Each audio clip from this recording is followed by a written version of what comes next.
Why are you doing this, Thomas? Because I am your son, and you taught me to love justice, and the king's tax collectors in Cornwall are not just. I taught you above all else to love the law. This is no way of showing your love of law. The tax is unlawful. What the king ordains cannot be unlawful because the king is the fountain and source of all law. By the king's own law of scutage, all his vassals must serve 40 days in defence of his realms. He does not need to tax us. This kingdom is threatened from Scotland. Ha! The Scottish war is an excuse to raise money no more.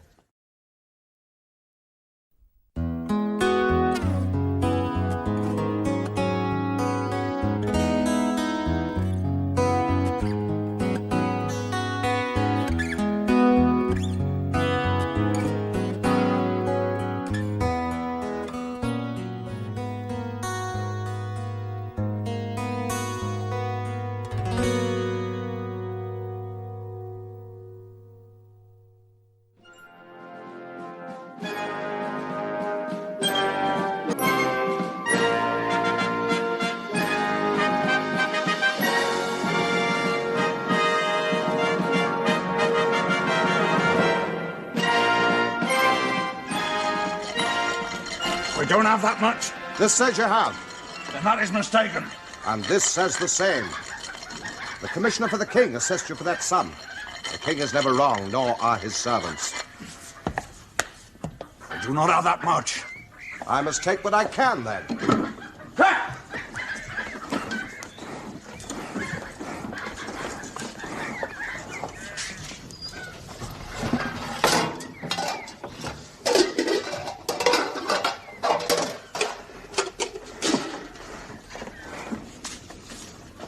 Did the king assess the dinner from my table too, Sir John? I have always found that upon the arrival of the tax commissioners, the rich become extremely poor. And the poor find themselves destitute. Makes my job not unlike that of our heavenly Lord Jesus Christ, whose progress caused all men to denounce their wealth and embrace holy poverty. That's blasphemy. Just fanciful conceit. Though I should rather be guilty of blasphemy than of treason. I'm as loyal as you. Are you? Help him, man! Is that the king's will, too? To take away my livelihood by taking away my anvil and my sledges? Would you rather I took your hand? Or take it! I have no need of it now. You are discharged of your obligations. How much of what you've stolen will ever reach the king, Lord Provost? We must account for our acts to one who will sit in judgment on us all, Michael Joseph. And may the Lord God judge you as you deserve, Sir John. Not the Lord God I fear, blacksmith. It's the Lord Commissioner of Taxes.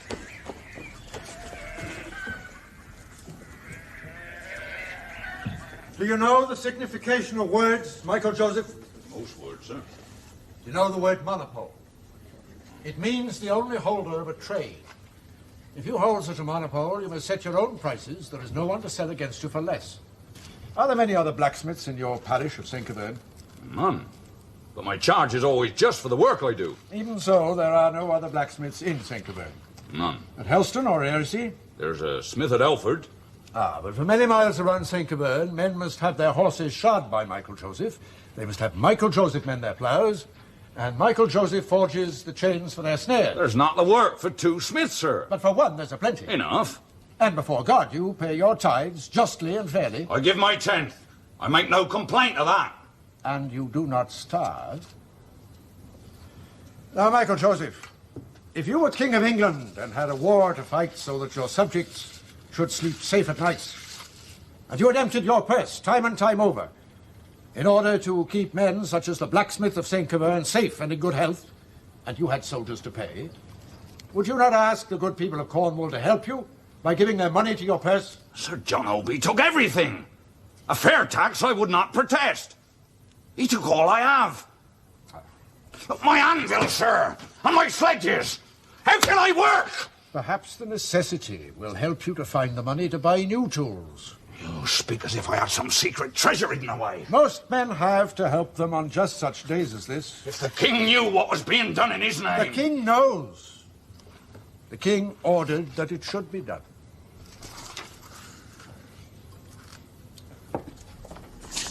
Michael Joseph, the smith. Who are you? Thomas Flammock. Yes, his son. His son, Michael, no more than that. Oh, let me pass. My father lied to you when he said the king ordered your forge to be taken. The king knows nothing of this. Father's an honest My man. father is the king's servant. He is serving him. Then the king did order it. The king ordered that the rich should pay this tax, not the poor. What do you mean to do now? What can I do? We can tell the king. If a friend goes to court. Sir John Rosewarne of Rosewarne in the Duchy of Cornwall. He says he fought beside you at Bosworth, did he? He's one of your Grace's most loyal Cornishmen, second in loyalty only to myself. Are there degrees of loyalty? First in loyalty, second, third. When does it give out? 10th? 12th? Men are loyal or disloyal. You are loyal absolutely, Sir Richard, I hope. You know that, your Grace. To be less so than absolutely, surely, is to be a traitor. Is Sir John Rosewarne a traitor? Your Grace is merry. No, no, Sir Richard. Oh. How do you see your duty to us? To serve you absolutely and at all times. Without question. If your Grace commanded me to perform some act that endangered my God-given soul, that I would question, but nothing else. That would be impossible, since all things ordered by us are desired by God and would be saved by grace. Was the same so of King Richard? He was not king. Had he been, God would have preserved him from us. There can be only one king in England, Sir Richard. Then Sir John Rosewarne is loyal to that king, absolutely and most surely so. Without question. So I believe, your Grace. But he does question us. My Lord Cardinal? Sir John Rosewarne petitions his Grace on behalf of the people of Cornwall to grant them relief from the king's lawful taxes, which, says Sir John, they cannot afford to pay. Well, Sir Richard? Your Grace, you know how poor I am. You pay your taxes, do you not? You know that, your Grace. Cornish people do not. They wish to be relieved of them. The late war. There have been no wars for 10 years. I have seen to that. My kingdom has had 10 years to grow rich. Why should they not now pay their taxes? I am not Sir John. Bring him to us. Sir John Rosewarne!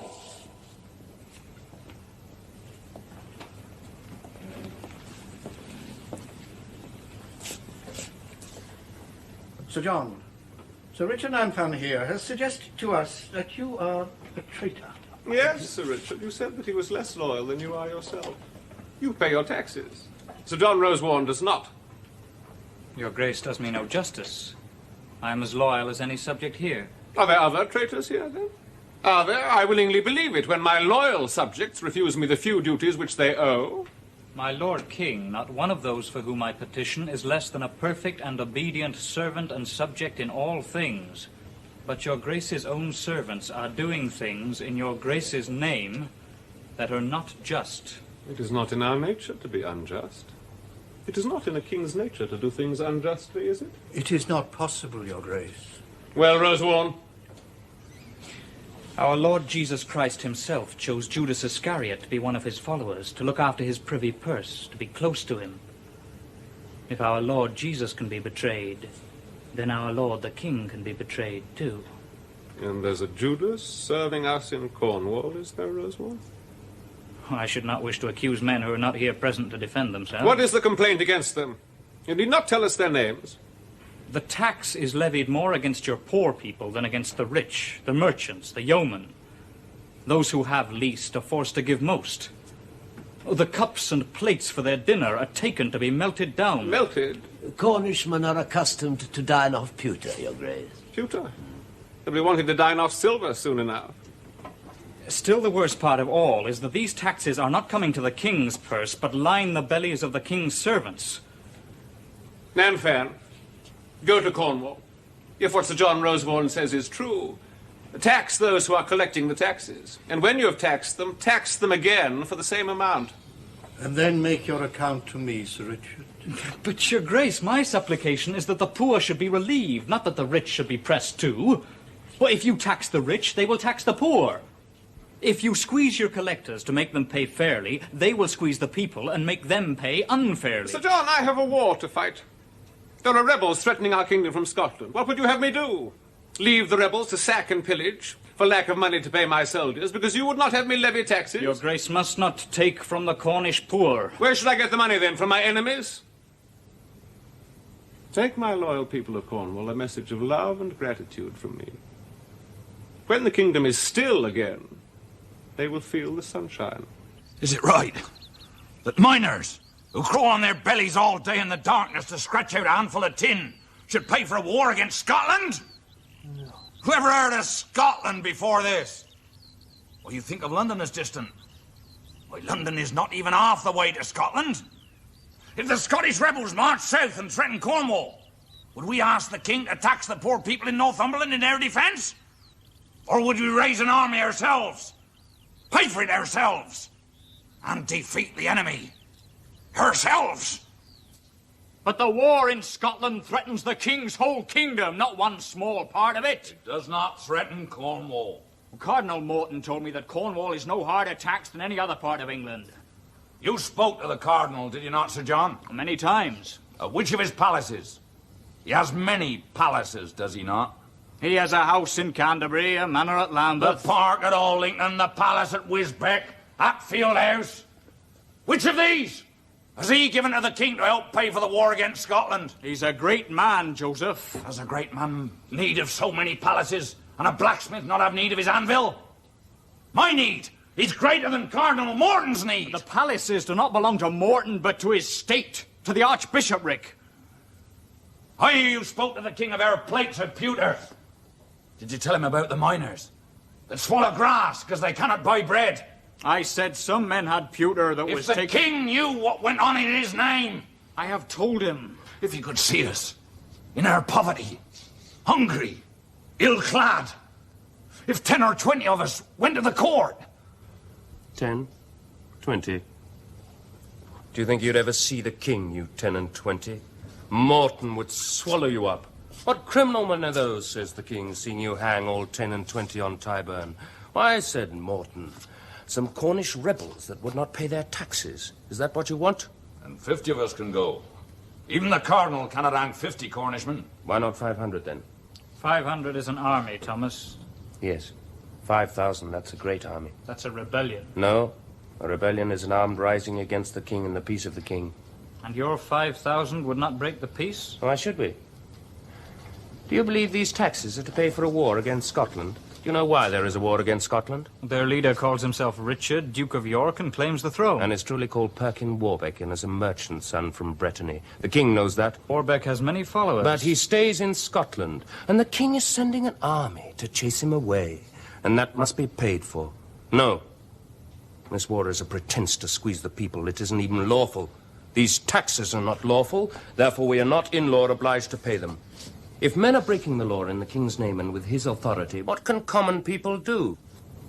Tell the king. Why so many?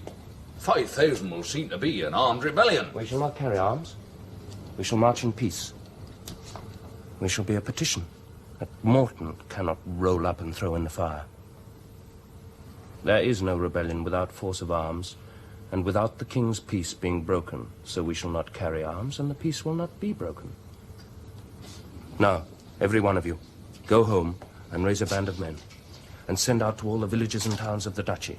We meet here at Bodmin in 3 weeks. I want to know who leads us. You do, Michael. Michael Joseph, Captain of Cornwall. Now, good night to you all. Wake up. Don't be afraid. I thought... What time is it? Past the middle of the night. Rise and dress. You have a long ride. What's happened? Fate sometimes gives men gifts that it would be foolish to refuse. Out of bed and dress yourself.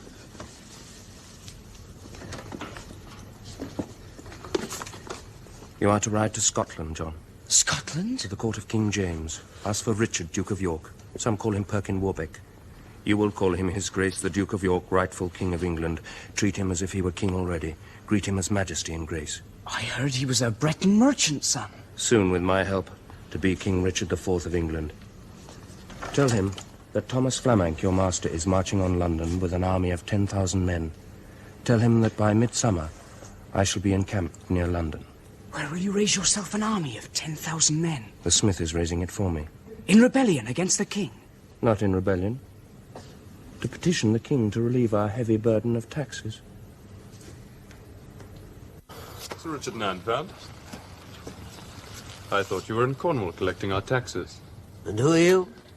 Edmund Dudley. I was in Cornwall, collecting the king's taxes. Sir Richard?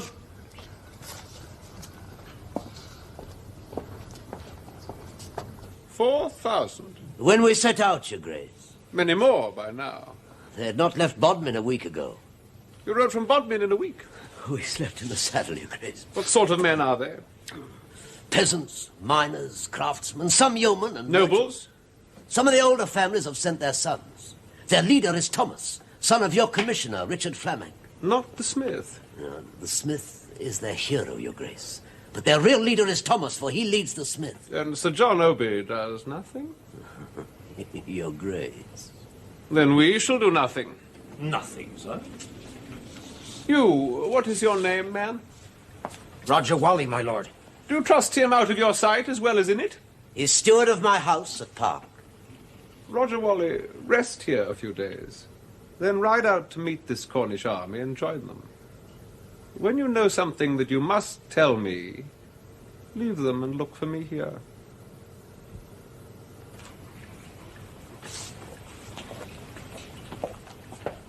Is it safe to do nothing, sir? I don't know what to do, Darby. When Roger Wally comes back, he'll tell me what to do. You must not let them carry arms. If you find any man with bow or sword, take it from him and bring it to me here. We must carry nothing but our petition to the king. Your men must not sack or rape or pillage. If you do not have money, then offer to work for what you need, but do not take. We must march in peace. You will find that most men will greet you gently, will love you for your peaceful ways.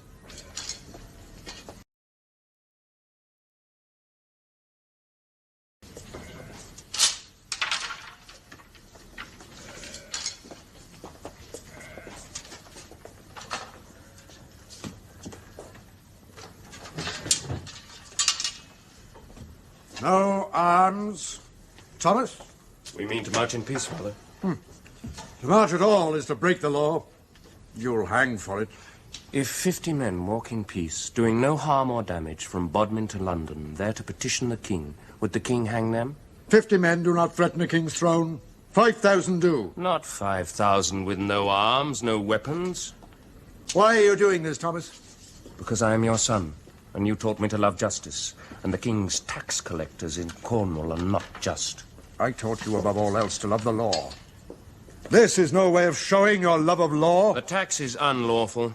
What the king ordains cannot be unlawful because the king is the fountain and source of all law. By the king's own law of scutage, all his vassals must serve 40 days in defence of his realms. He does not need to tax us. This kingdom is threatened from Scotland. Ha! The Scottish war is an excuse to raise money no more.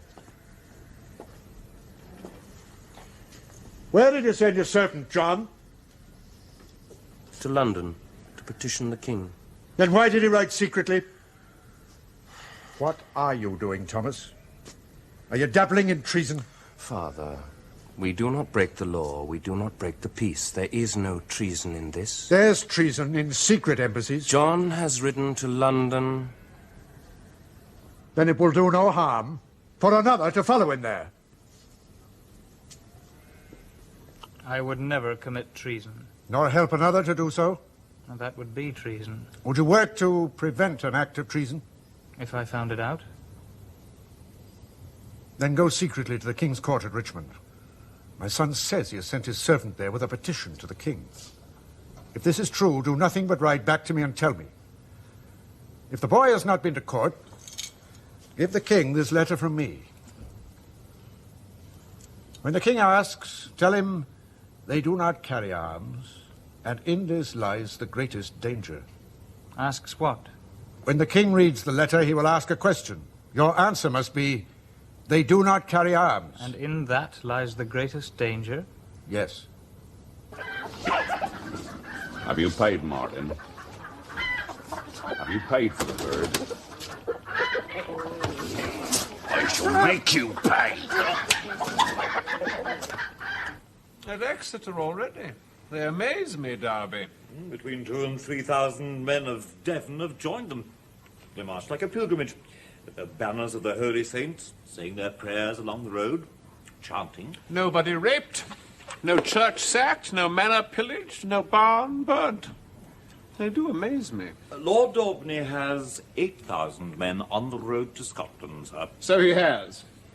Now they have 8,000 too. Yes, they grow in number with every town they pass through. I hear the smith is some sort of giant. I have heard 8 foot tall, sir. I'd only heard 6.5 feet. 8 foot is truly magnific. No doubt the story grows as it marches, sir. So does his army. Recall Daubeny. Now, my Lord Cardinal. Your Grace, if they should march into Kent, the men of Kent are wont to rest us. The Earl of Kent is my true subject, Derby. The men of Kent are very loyal to me. No, my lord, let us make sure the men of Kent stay loyal. They're not sufficiently taxed, I think. Let us tax them harder. John Darrant of Brickley with 12 men, John Lippitt of Darverton with 8, William Hewitt with 30 men from Otteridge St. Mary. There's some men came today from Silverton or Templeton, I think they were. They walked the last 50 yards on a racehorse on their knees, like it was truly a pilgrimage. Before we lead them back to their villages, Michael, we shall see Morton and Bray hang at Tyburn. No hanging.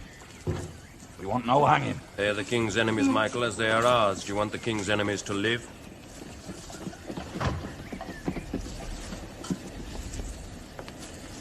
Yes, what did he say? He said yes, my lord. He sent this. When you're ready, send it back to him.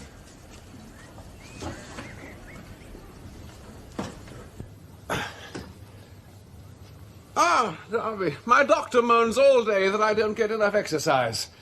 This stone weighs 20 pounds, would you? I think not, sir, at my age. My Lord Prince, take it carefully. Your Grace, Sir Richard Nanfan and Sir John Rosewarne beg an immediate audience. Yes, once more. Sir John brings a letter from Bodmin, urgently. Read it to me. It's from Sir Richard Fleming. Father of the rebel. Yes, sir. Give me a robe. I'll see you immediately, Darby. You can dress me later. Read the letter, man. From your Grace's most humble servant and Commissioner of Taxes, Sir Richard Fleming.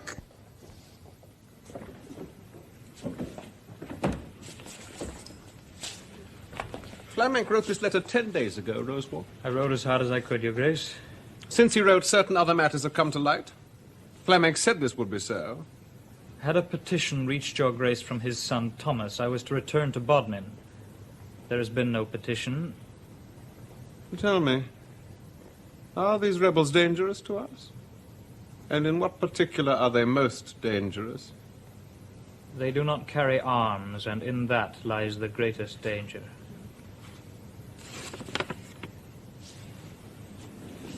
Sir Richard, bring Rosewarne to the court and find him an occupation.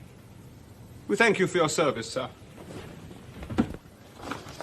Is Daubeny returned? He's still north of Woodstock, sir. Then summon Cardinal Morton. And young Dudley, go yourself and come back here immediately. Yes, sir. Yes, before we are dressed, my lord. Not too straight, boy. I'll do it.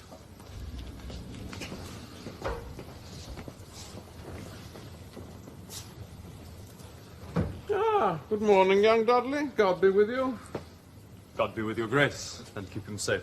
I can see from the state of your apparel, Dudley, that you've been out of bed an hour or two already. I rise with the sun, sir. And go to bed with the sun? Not always, when I can. Last night I was early to bed. You're a fortunate man, Dudley, to be your own master. I had to sit up until the Queen chose to go to bed.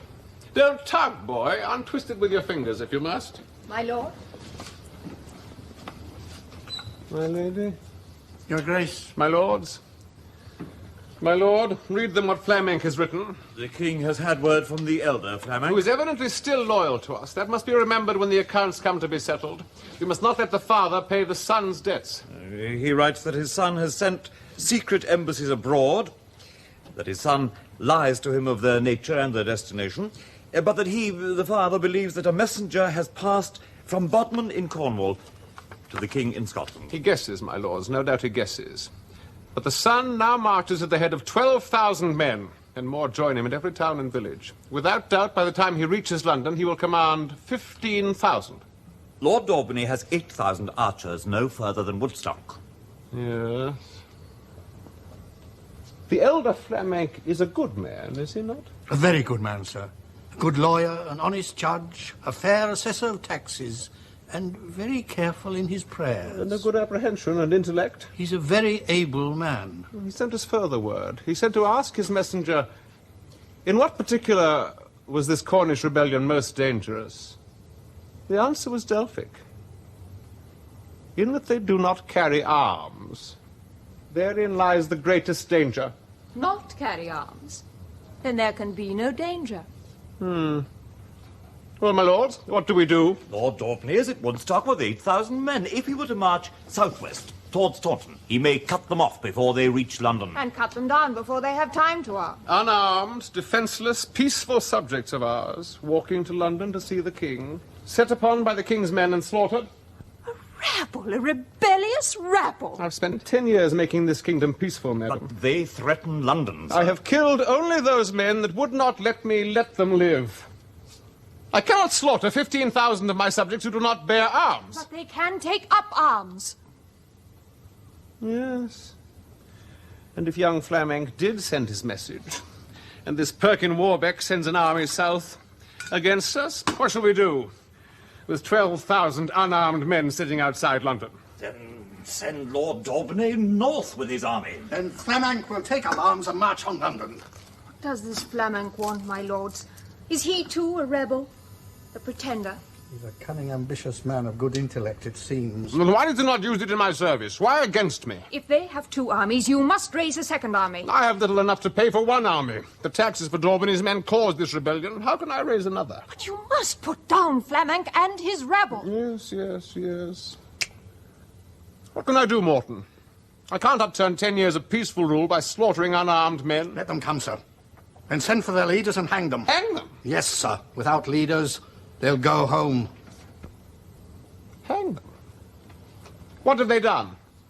We've settled this kingdom in a rule of law. No man is punished unless he commits some crime. I cannot hang them. They've not broken the law. They've not even broken the peace. Then help them break it. Your Grace, if these men were honest men, there would truly be no danger. We know Thomas Flamank is playing a double game. You cannot attack while you and you alone know that Flamank may be plotting treason. The Cornish rebels are not rebels until they break your peace. Which the elder Flamank says they do not mean to do. Then send them someone, Your Grace, to help them break it. Sir John Oby. Perfect man, Your Grace. Sir John Oby brought this on us, and the Cornish people do not love him. Yes. Send Oby to them. Tell him to say that Cardinal Morton desires that the people should return all loyally and peacefully to their homes. Tell Sir John to be certain that they do return, and let nature have her way with them. She could be helped, sir. Sir John Oby will need no help.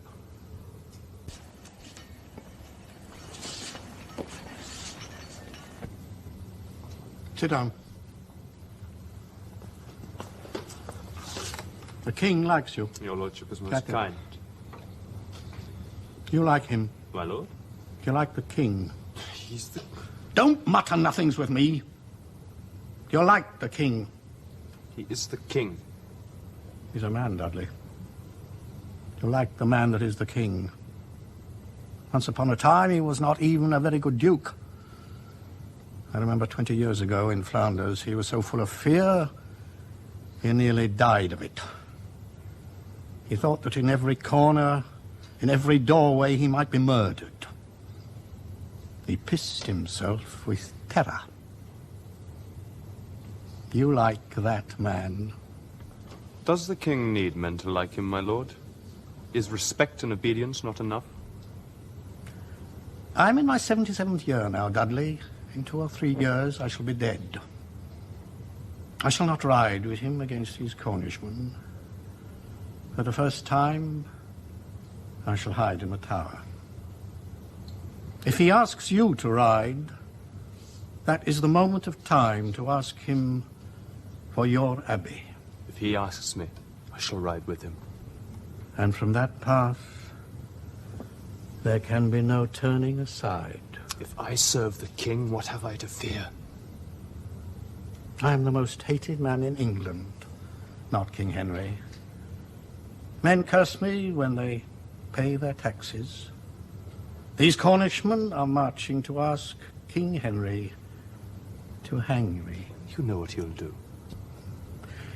One day he may need someone to hang to save his crown. He's a just, good man. For 10 years, everything the king has done that might make people hate him has been blamed on me. I am the goat in the desert, upon whom the guilt must fall. If the king desires it, I shall die in his service. Yes.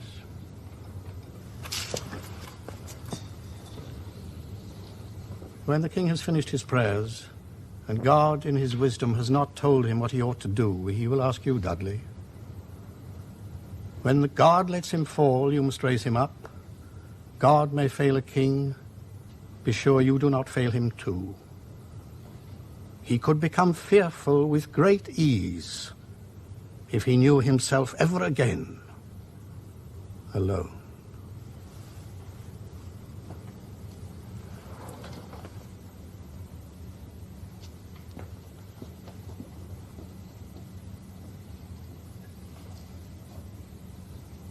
$10,000 Cornishmen? My lord. And the Duke of York? Your Grace. Cornishmen? Where are they from? Cornishmen are from Cornwall, Your Grace. The Duchy of Cornwall. And your master is marching from Cornwall upon London? The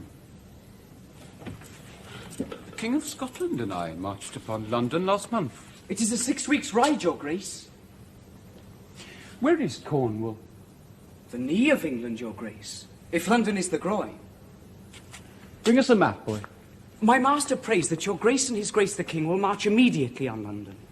My master's army will hold the King of England fast at London, and all England will be safe for Your Grace's armies to take. Your master is very bold, is he not? Why should Henry not defeat him? Then march north and oppose us? My master's army is unarmed, Your Grace. The King cannot, therefore, attack him. Unarmed?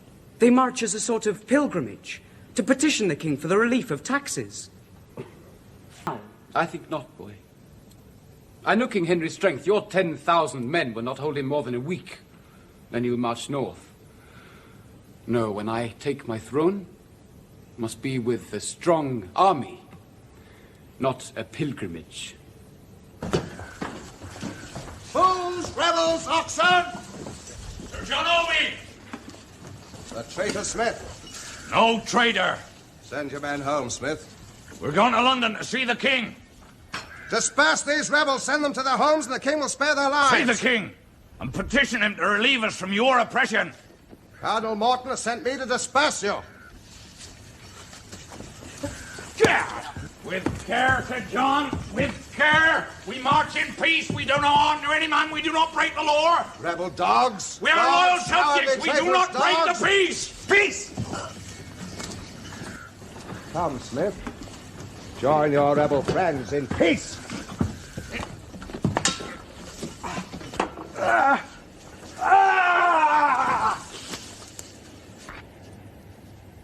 Well, Michael, our pilgrimage becomes an armed rebellion now.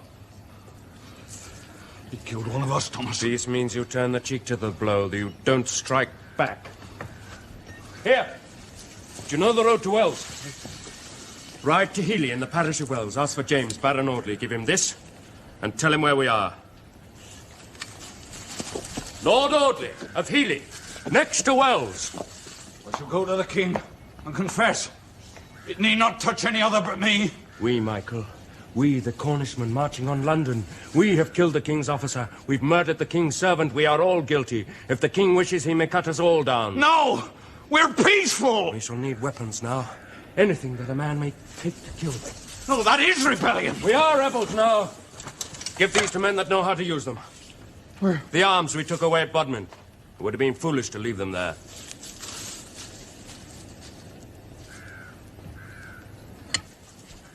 Here, brother. Use this in your defense only, brother. Something that you must tell me, Roger Wallen. Why, Flamang? Now that the smith has killed one of the king's men, we need a noble leader. No rebellion can succeed without a leader that commands respect. Well, why did you pick on me? Why should you think that I will lead you? The king is ruled by upstarts, my lord. Edmund Dudley. Men that were not born to power, but have it thrust upon them by the king. The men follow you and the smith? They follow us, my lord. We do not lead them. They have been a rabble. Now they must become an army. How many men? Near 12,000. I can raise another 2,000, but that is not enough. Lord Daubeny commands 8,000 archers. Between here and London we shall raise more, and Perkin Warbeck marches from Scotland with an army. Warbeck? The Duke of York, my lord. Sent to the Earl of Kent. The Kentish men have always been ready to rise against oppression. We shall give the Duke of York his rightful throne, my lord. All of them? They're sacking the whole county, Your Grace. Most of them are armed only with tools, forks, and staves. And Audley leads them? Your Grace. Thank you, Wally. Good. That's better, Dudley. Audley is better than Flamank. Flamank is dangerous. Audley is a fool. Thank Roger Wally for us, will you? The Earl of Kent is at court, sir, praying for an audience with Your Grace. Doesn't like the new taxes? They are very harsh, sir. Yes, they are. Dudley, go to the Earl of Kent and say that in recognizance of the great loyalty and service of his lordship and of his worthy men of Kent, we have graciously relieved them of the burden of taxation so lately laid upon them. Well, there's no better way of buying loyalty, Dudley. It costs much less than any other gift. If Kent had risen and come to us to help them, he might have bought us the same way. Now, Michael, this is the Black Heath. The hills faces towards London over there, and we are here. Lord Audley? Lord Audley is 2,000 men and a good noble name, no more. Our leader, Thomas. The men follow him. The king's army must come this way, crossing the brook at Deptford Strand. Our guns and our archers... You need not tax your brains with stratagems, Flamank. I have already given my orders. But, my lord... My guns are here. My archers are here, and here, and here. And your rabble will meet what is left of the king's army as they try to climb the hill here. But, my lord, the higher ground will give the guns and bows a greater length. When you were an unarmed rabble, Flamank, you were leading.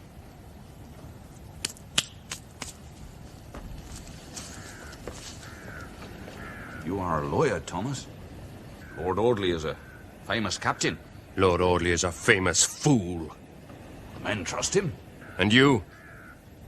You chose him, Thomas. I've always trusted you.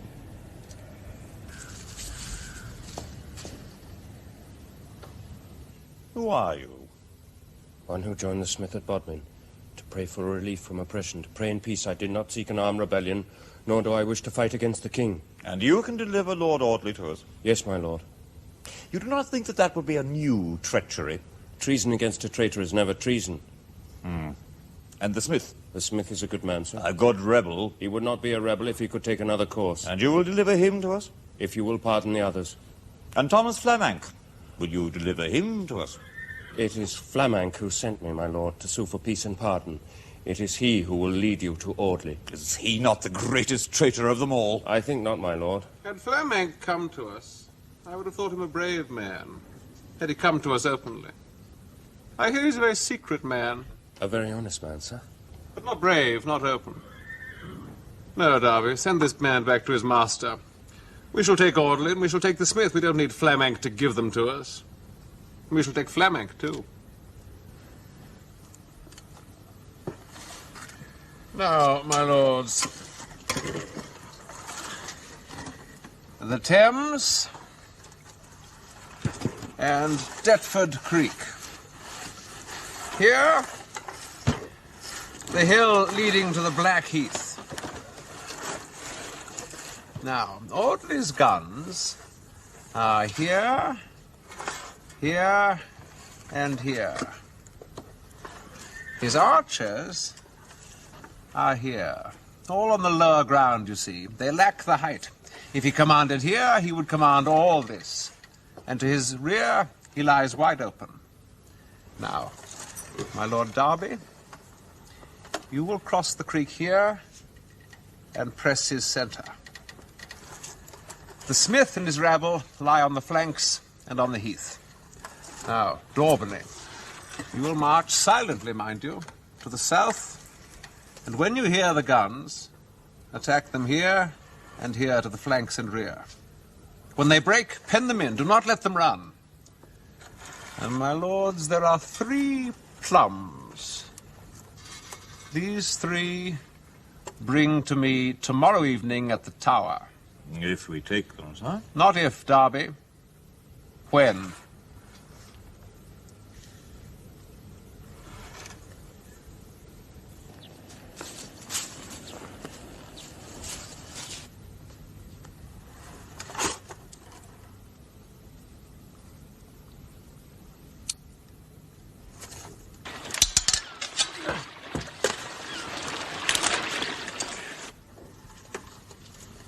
When?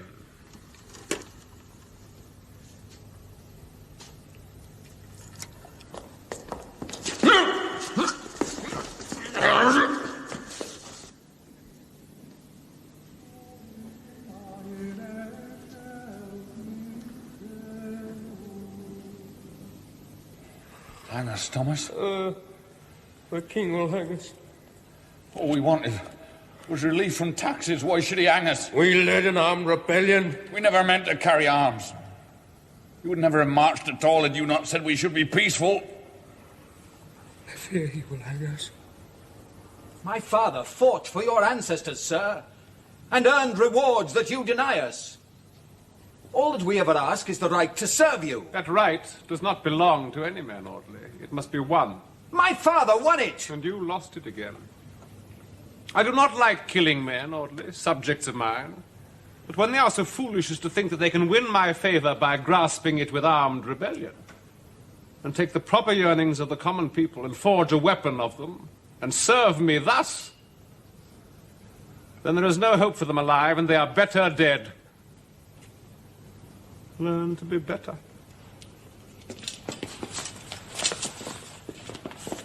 Fool.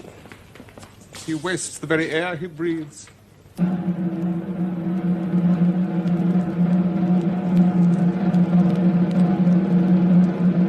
Michael Joseph. Who are you? I am the King of England. Who are you? I am Captain of Cornwall. And who is Lord Audley? Nobody. And young Fleming? A lawyer. You're the captain. I am. That's a brave title, Michael Joseph. What did you do to earn it? I led my men in peace against a tyrant. Am I a tyrant? Cardinal Morton is. He's my servant. Does the king employ a tyrant in his service? Sir John Oby was a tyrant too. And you killed him. And without a doubt, you would have killed poor Morton. Oby slaughtered. An unarmed, peaceful man. He deserved his death.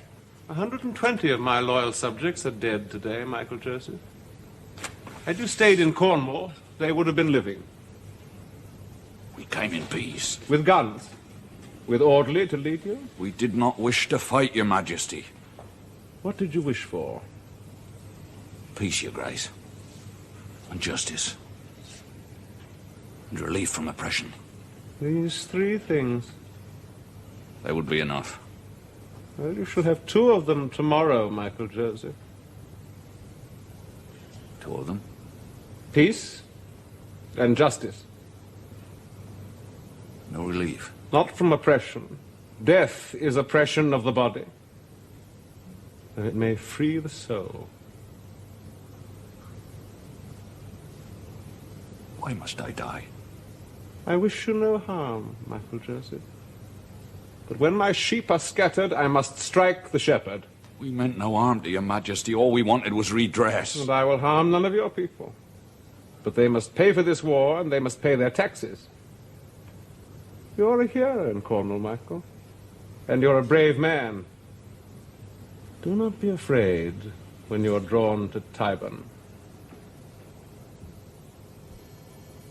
Your father is a good man, Thomas Fleming. A good man. Do you pray? My lord? Does the Lord God hear you? Does he bring you comfort? Sometimes, my lord. Then pray that he brings you comfort tomorrow. Sire, at the scaffold at Tyburn. I do not hope to hang, your grace. What do you hope for?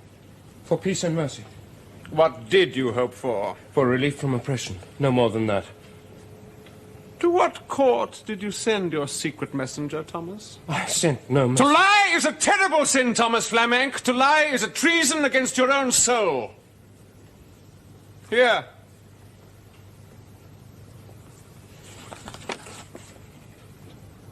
Stop, no more lies. Tell no lie against your father. My lord, he was mistaken. You have no servant, John. You sent him to no place. You gave him no message. You do your soul no good, Flamenc. Confession eases the guilty soul. I'm not a traitor.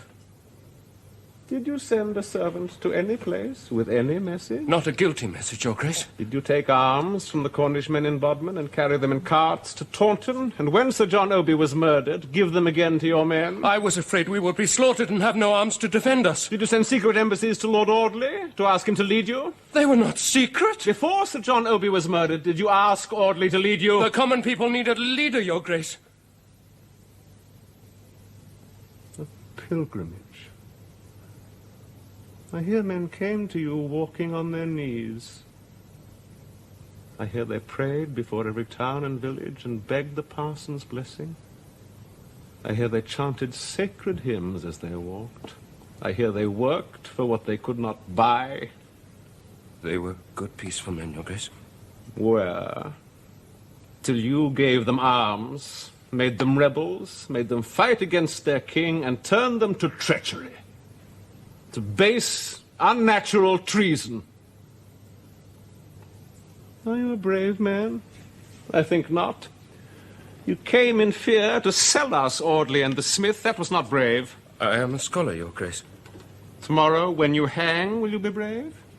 I am to hang, sir? Not for what you've done, but what you made Michael Joseph and the others do. And for what you are. I am your loyal subject. Yes, all men fear death. I fear death. I once feared it so much that my senses fled from my body. Death is a terrible thing. Death is but the end of life, and your life has been shameful. What others are to die? No others. Do the sheep sin in following the shepherd? I am afraid. Look at the smith. He's a hero in Cornwall. Let him be a hero for you. In Flanders, when I was afraid, I drew my strength from Cardinal Morton. It seemed to me that he feared nothing. I did not even tell him why I was afraid. I watched him. But Morton had nothing to fear. Nor has the smith. He's used to pain. Take your strength from him. Never take your eyes off him. Swear to me that tomorrow you will watch not the hangman, but only the smith. As Your Grace pleases. Swear it. In the name of the Father, the Son, and the Holy Ghost. Amen. Now tell us, Thomas. What did you hope to gain? I wish to sit at the king's side and guide him, Your Grace. Which king's side, child? The blacksmith is a hero, Dudley, and the people love him. They do not love Audley. They do not love a lord. They do not know Flamenc. They cannot love a man they do not know. The people follow the smith, Your Grace. They'll follow the next man less readily. But you must not punish the people, Dudley. They now begin to love me. And if the smith, the captain of Cornwall, loves me even in his death, they will not hate me for killing him. Do not be afeard, Thomas. The king means us no harm. He told me we shall have peace, justice. He called me Captain of Cornwall.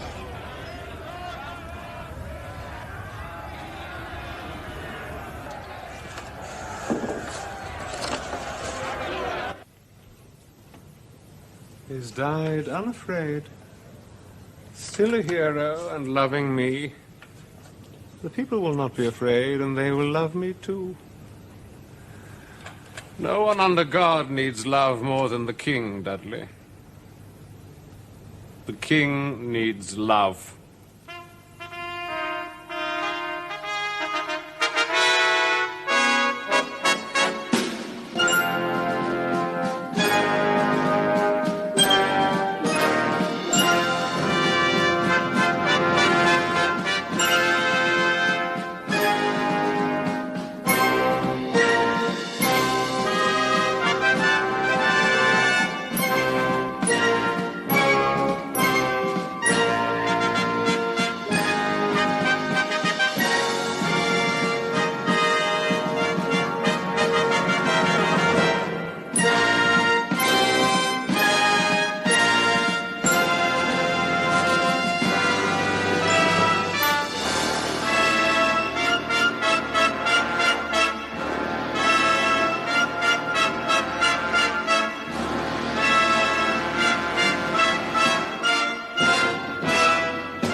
to your Majesty's first baby.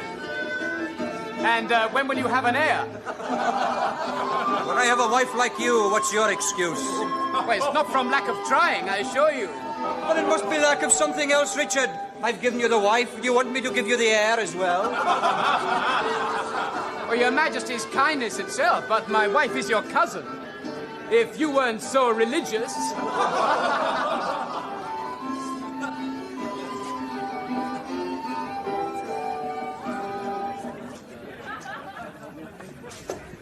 I must congratulate your Majesty. Well, are the English being reasonable at last? I mean, the bairn, sir. Here. And tell the mother she's the best woman in Scotland. Well, what do they want this time? What we told the English commissioner, sir. Thank you, my lord. May I ask you what else they want? Peace. Well, that's what the King of Spain would welcome to. They want it so much, Don Ayala. They are prepared to fight if necessary to get it. That's what they say. It's only to frighten us. Your Majesty, King Henry didn't wait to raise his taxes before raising his army. In 6 weeks, he'll be over the border. That is what I hear from London to your Majesty. Do you mean he'll seriously send troops over the border into Scotland just because of that little raid of ours last year? That is not the reason at all. Oh, I wish we had a child, Catherine. Wishing's no good. You must get a child, not wait for one to come. Well, don't I do my best? I hope so. You do too much waiting, Richard. It's a bad habit. Is it? Everything comes to him who waits? Yes, death and heaven or hell, but not kingdoms, not England. Oh, it'll come in time. In time. We can't warm ourselves by King James's fire forever, you know. Who told you to tell me that? No one. I felt it in the air, haven't you? Nothing at all.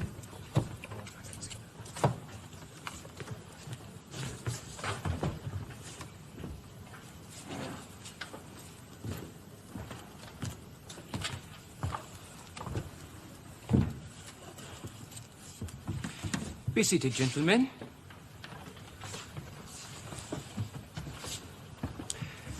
We shall be at a larger table in a greater room before long. And I shall not be calling you gentlemen, but honoured lords.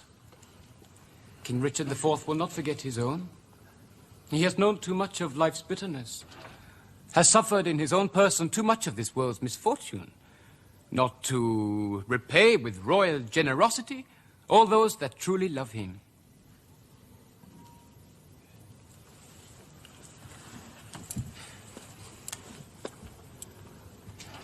Well, is there anything? I don't believe so. Well, nothing from the Duchess of Burgundy? No. Those 2 ships she sent your lordship. I must have a navy. But who's to pay the crews? I have to tell you that in spite of all my efforts, King James's treasurer has still not paid your lordship's allowance for last month, let alone this. Look, my friends in Ireland must have transport for their men. Sir James Ormond promises me 100 whenever I want them. Of course I must have a navy. Well, is there anything from England? The news continues to be encouraging, my lord. There are more and more complaints about the new tax. Oh, I weep for my people in their adversity.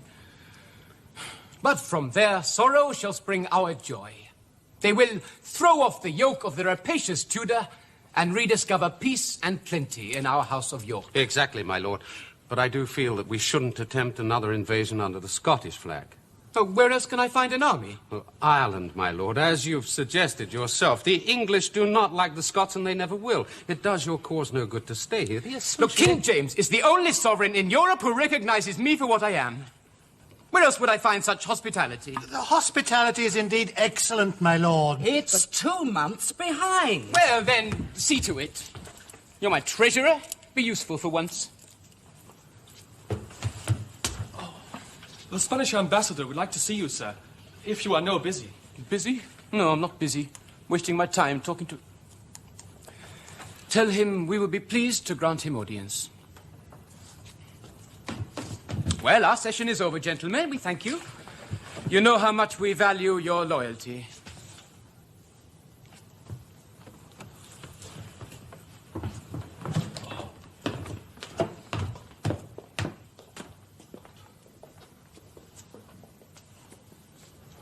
The Spanish ambassador, sir. Good morning, my lord. Are you cold? Always. I hate this northern imitation of a summer. Do you? I like it. I find it stimulating. Even when it rains? But today is fine. Well, I was meant to live further south. Well, it is a paradox, I know, but things are getting so warm for you here, my lord. I dare say you very soon will. What? My lord, I want to help you. Oh, I dare say. The King of France wants to help me. The Emperor wants to help me. Henry Tudor wants to help me to a grave. I shan't go, Ayala.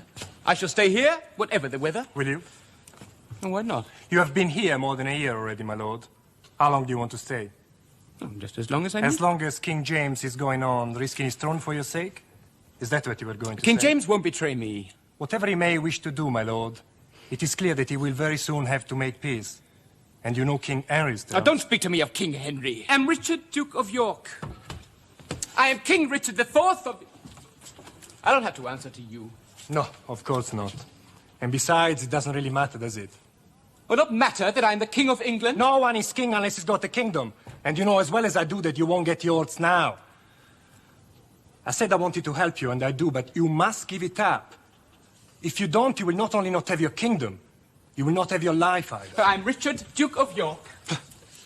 Possibly. In any case, King Ferdinand and Queen Isabella prepare to say they believe you. King Ferdinand? Furthermore, they will give you a much warmer sanctuary than you have here, and a much more generous allowance. By the way, would you like me to speak to King James about your allowance? I understand it is gravely behindhand. What does King Ferdinand want from me? Nothing at all. That's the beauty of it, my lord. He wants peace between King James and between Scotland and England. While you continue to menace the present incumbent of the English throne, King Ferdinand feels that incumbent will never give his full attention to rather more serious matters on the continent, the French presence in Italy, for instance. I expect you have been following the developments there, my lord, and I appreciate the gravity. Italy? All King Ferdinand wants for you, my lord, is a warm and peaceful retirement. But you speak as though I was a mere nuisance? You were something more once, my lord, but now, well, you have been abandoned by everyone. By the Emperor, by the King of France, by everyone, except the King of Scotland. Now, there's the Duchess of Burgundy. So there is. And soon there will be only the Duchess of Burgundy. And she, as you know, is a powerless old woman.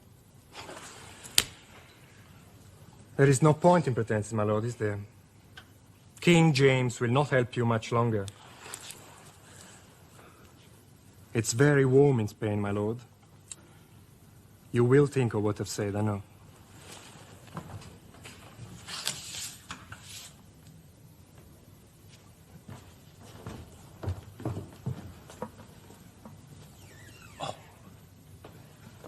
Boy! Boy! Make some more logs. This fire is almost out.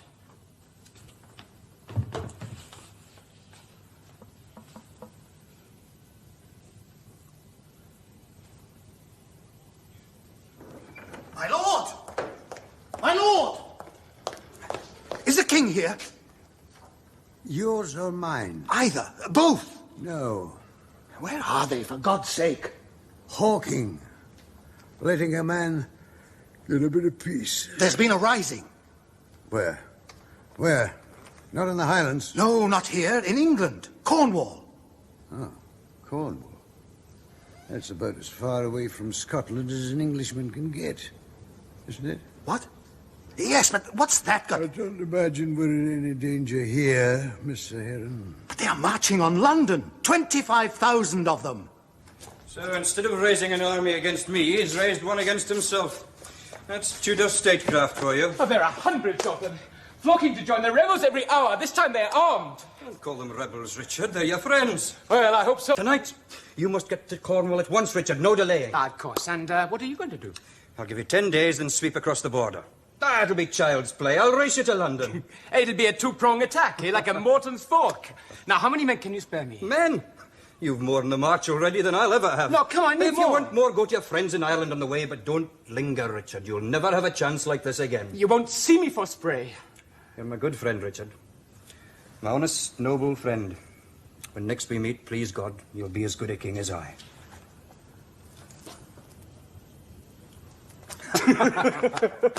Now, are we with you?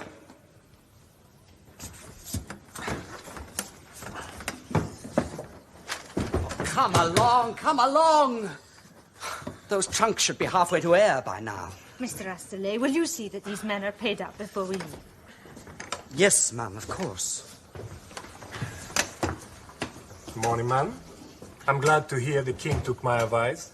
What do you mean? About paying the Duke's allowance.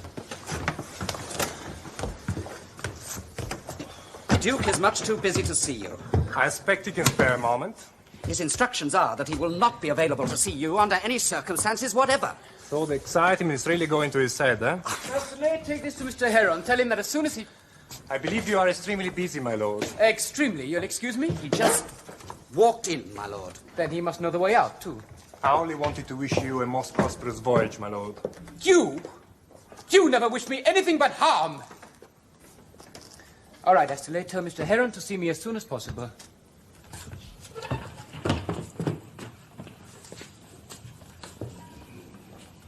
My lord, I really do wish you well. Oh. Have you been converted? You believe in me at last? You are a man, as I am.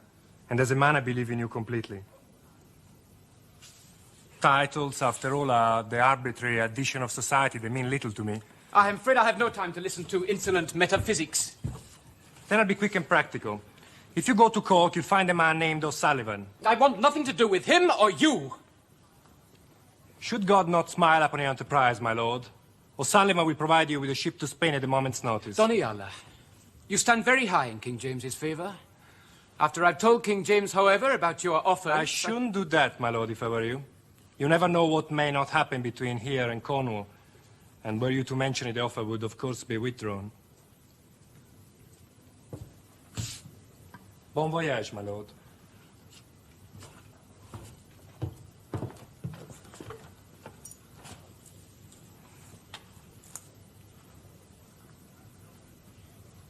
It was hopeless. So, you fled to Ireland? We had no choice.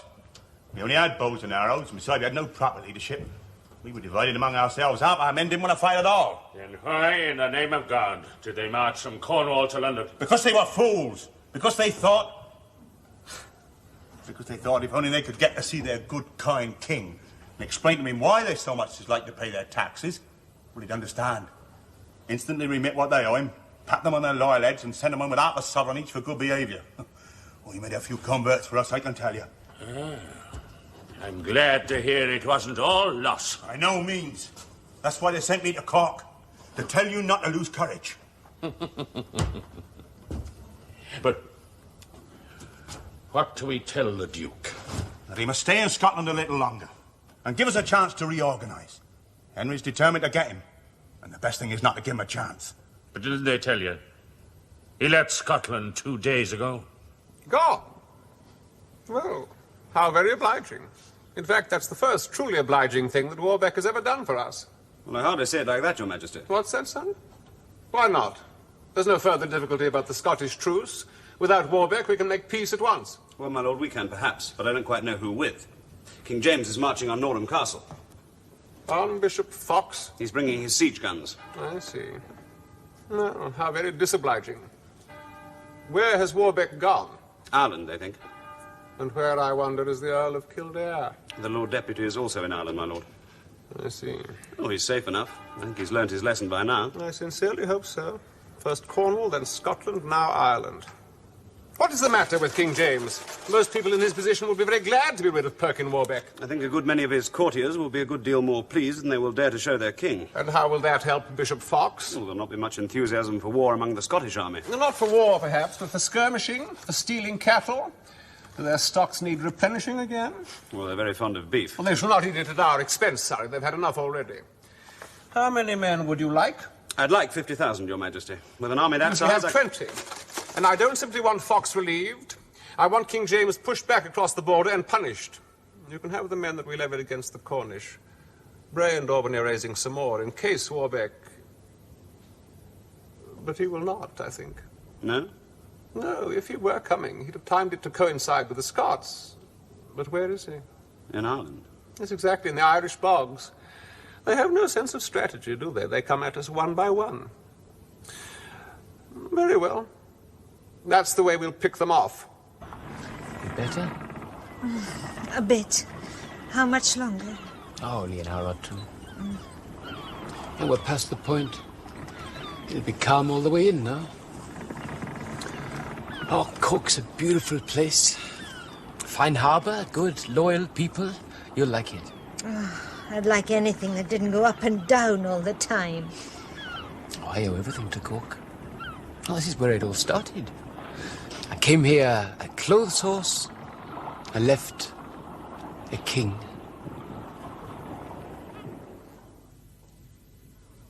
The Duke of Clarence. King Richard. Spitten image. Bastard son. Hidden away. The nose. The mouth. It is, I tell you, it is. It must be. It must be. My servant, your worship. I've known him all my life. Well, these are not his clothes, they're mine. Oh, beautiful cloth, your worship. Really beautiful. Feel it? I wish you would. Try it, your worship. I beg. You can always tell by the earlobes. The bumps on the head. The cheekbones. The chin. The eyebrows. Look at the eyebrows. Do you solemnly swear? He is. He must be. He is. He is. He is.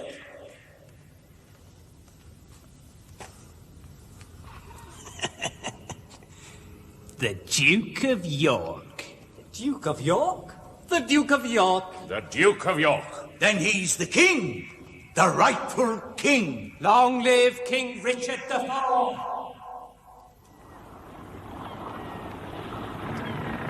You mean they simply recognized you?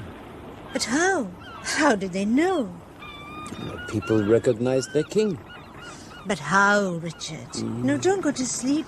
Tell me, I want to know. You're so warm.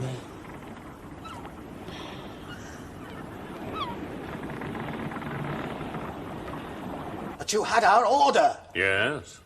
But when we heard the news from England, we naturally assumed... You shouldn't assume. The Duke wants the troops. You promised that he wants them now. We can't wait.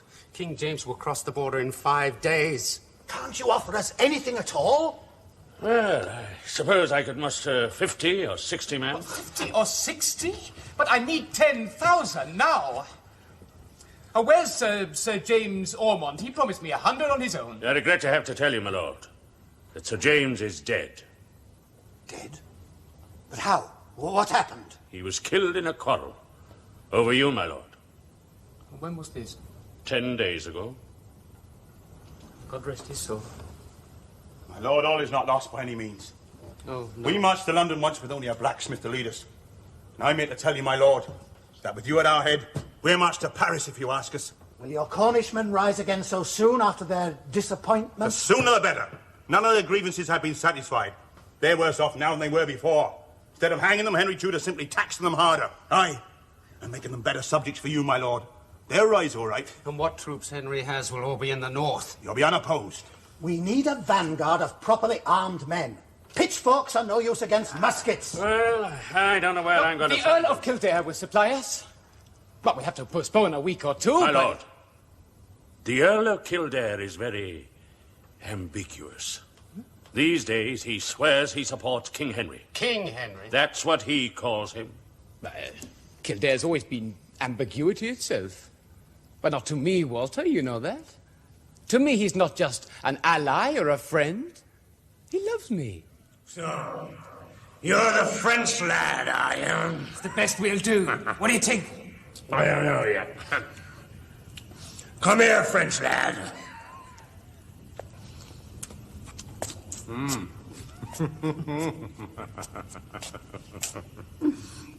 Pretty. Very pretty, huh? Anyone would be prettier than Henry Tudor. He'll pass for the Duke of York, and that's what matters. Or a duchess. How old is he? 17.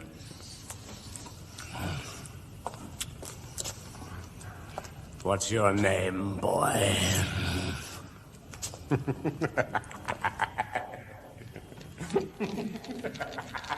This won't do, Walter. The Earl of Kildare is confusing him. Oh, I'm confusing you, am I? Now, why's that, I wonder, eh?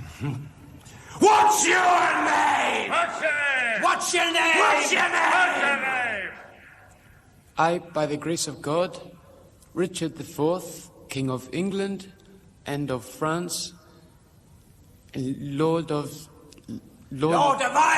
Ireland, Prince of Wales, Duke of York. Very good. Very good indeed.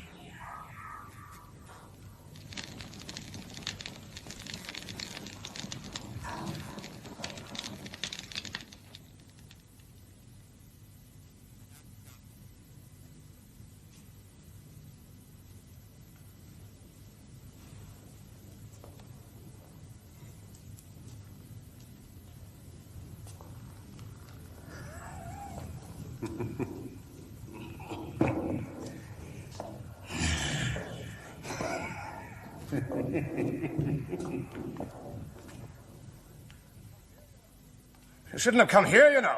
I shan't help you. But you're my friend. I am Lord Deputy of Ireland, Richard. And believe me, he's no friend of yours. Well, deputy to who? To the King of England. Well, who am I? You know very well. Well, I didn't until you told me. You shouldn't believe everything you're told. But you said you'd be like a father to me, always. Did I? Well, should I have disbelieved that, too? I probably meant it at the time. Oh, you were a father to me. Perkin Warbeck is no son of mine. But I am. If I'm not, You and the Earl of Desmond told me. Oh, Desmond and I fight for King Henry now. It was 6 years from Bosworth then. Now it's 12. Ireland is peaceful and loyal. Loyal? Yes, loyal. But not you. I am Lord Deputy. I am the loyalist of them all. And you're a traitor to me. I owe you no allegiance. How could I? No man worships a god he's made himself. He just makes other people worship him for his own ends. And I'm afraid, Perkin, I have no more use for you. But I thought... I was sure. Look, it's my chance. No, you have no chance. You know that well. I'll give you 24 hours. What? To get out of Ireland. I should arrest you now. Do me a lot of good in England if I did. And I will, I promise you, if you stay. What, you sell me to Henry Tudor? Why not? I bought you, didn't I? Oh, why don't you simply arrest me now? Have done with it. Oh, sentiment. Old time's sake. And I like to give the hare a sporting chance. There's a man outside called O'Sullivan. No. Oh, I should if I were you. If you go to England... I shall be king. That's a dream, Perkin. It's not even yours. All this time you've been living in somebody else's dream, and he's not dreaming it any longer. You're a good lad. Go back to your old trade. Selling clothes? Why not? You must have put something by. Set up for yourself. At any rate, don't go back to Pregent Mino. He's in King Henry's pay. He has been for the last 3 years. Disappear! Get yourself another new name. Go back to the nonentity you came from. But I can't. I can't. Don't you see, I'm not Perkin Warbeck anymore. I'm... Well... Who are you?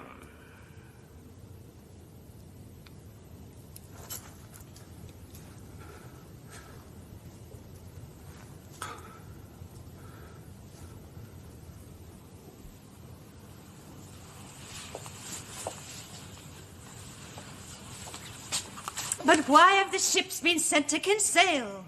Oh, purely a precautionary measure, ma'am.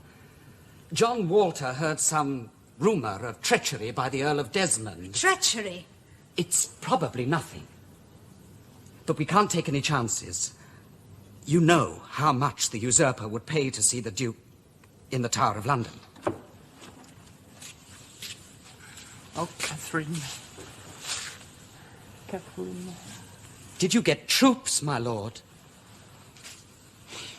I want to see Heron, Skelton, Walter, Treseni, everyone, Astley, as soon as possible. And how many men have we here now? 120 odd, my lord. Is that all? Well, tell them to stand by. Gladly, my lord. Are we off then? Do what I say. Don't ask questions.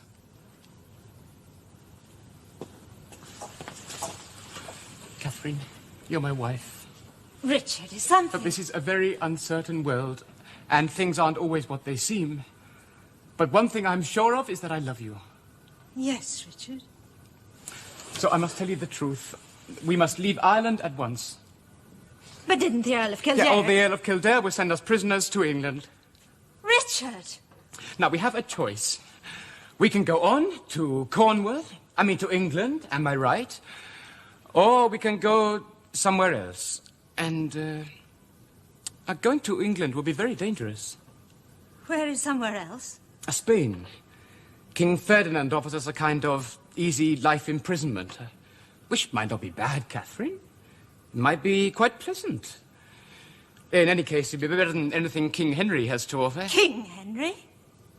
Oh, did I say king? It was just a slip.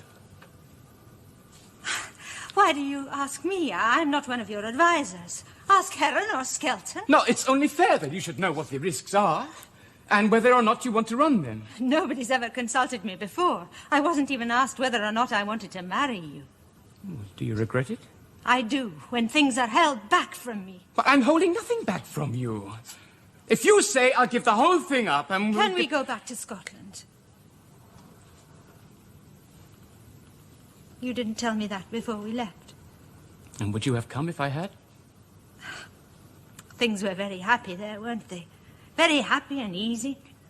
I was very happy. I hope you were too. Oh, yes. And now we're in Ireland. Yes. Well, Richard, where do you want to go? I want what you want, Catherine. Nothing else. My lord! My lord! The Earl of Desmond is 10 miles away. Well, get our horses ready. We leave at once. Aye, my lord. I have no friends in the world now, Catherine, save these few and the Cornish. They've given up everything for you. You must go with them.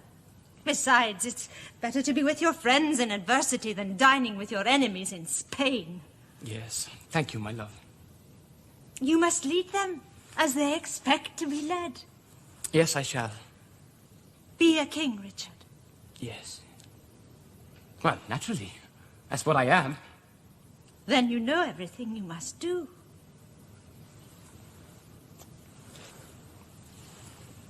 Oh, it'll be easy. King James has invaded. We'll jog home to London like emperors.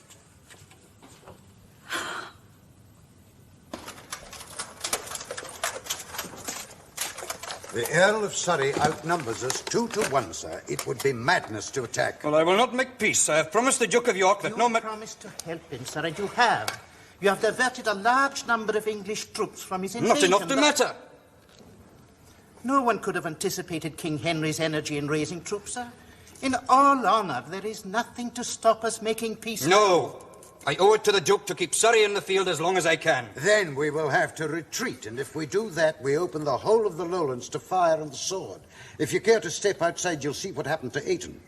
It'll blaze all night. We have no choice, sir. We must ask for peace. No. I value my honour too highly for that, Angus. And what will you do?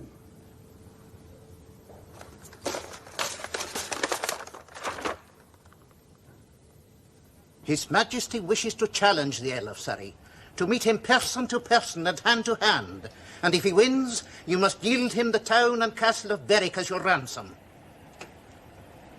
I see. You will thank His Majesty most heartily for the great honour he has done me in offering to fight so poor an earl body to body. But I fear that Berwick belongs to my master, the King of England, not to me, and I cannot venture it as a stake. Will you then bring out your army to meet our army in fair fight, my lord?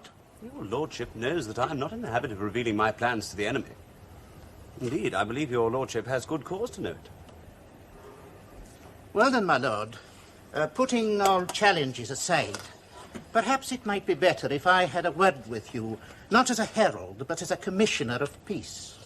In that case, my dear Angus, how very good to see you again. My dear Surrey, let us hope that this time we make the peace last. The stumbling block is gone.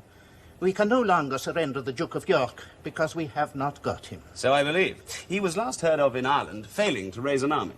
Is that so? Well, for our part, he is gone, and I see nothing else between us and peace. Nor do I, and nor does my king. What about yours? Well, as you know, he is a most chivalrous monarch, but a knight of chivalry needs a lady, and his majesty has none. Oh, I hear he has a good many. Those, my lord, are women. Ah. I believe it is not unknown to the king, your master, that he has a lady daughter. I believe it isn't. Come and have dinner.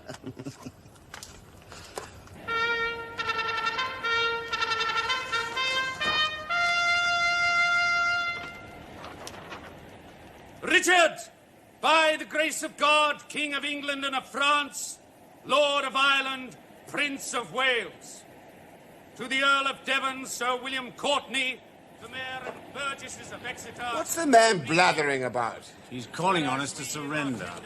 Is that all? Well, don't waste time listening to him. Get more carts of stone to the north and east gates. Yes, ma'am. And William. My lord.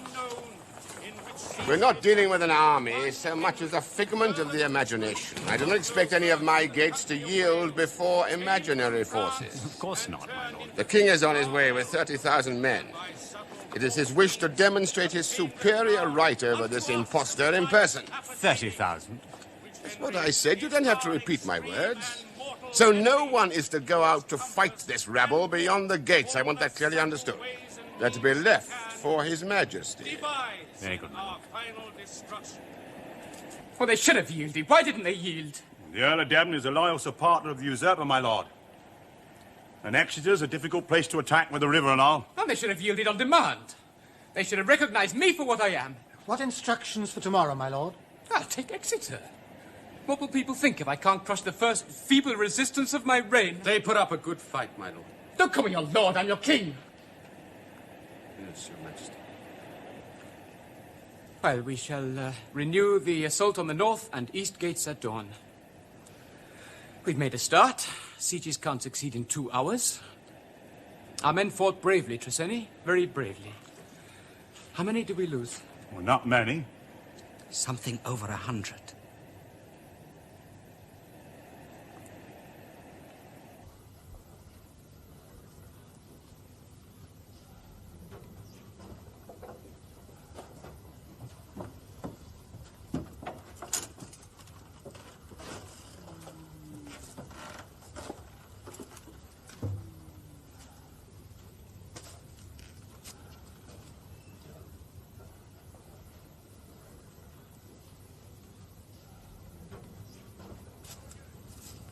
Soldiers! Your king!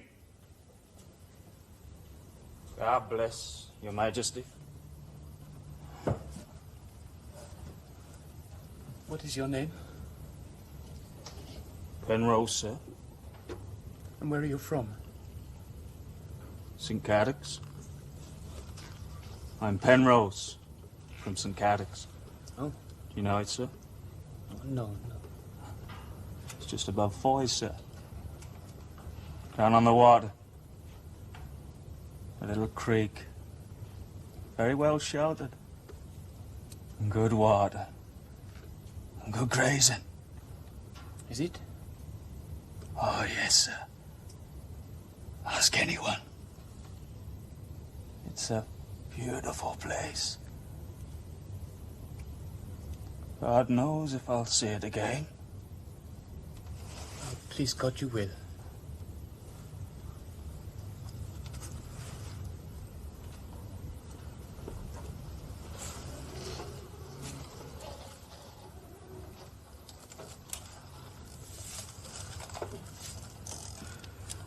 If they are ready to die for me, Treseni... die for me? My lord, the Duke of York requests... There is no Duke of York. He We request a truce, my lord. That enough already? The Duke. We wish to gather our men together and move on to London, my lord. Well, you're quite welcome to do that. Thank you, my lord. On condition that you in no way approach this city. Very good, my lord. Is that all? Yes, my lord. What is your name? Skelton, my lord. Well, Skelton, there's a rope with your name on it when you get to London. You should not threaten a herald, my lord. The rules of war do not apply to rebels. You can tell Perkin Warbeck I said so, and you can also tell him the closer he gets to London, the closer he gets to the Tower. Now go.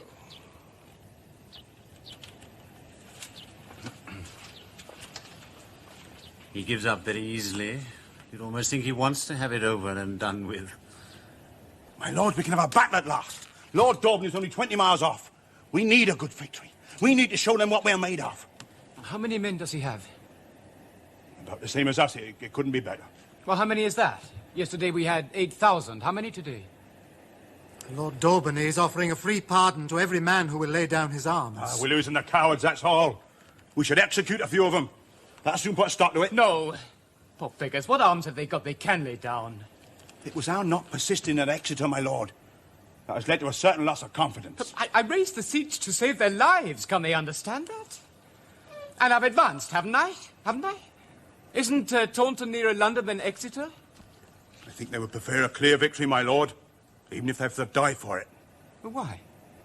Why would any man rather die than live? Because they believe in your cause, my lord.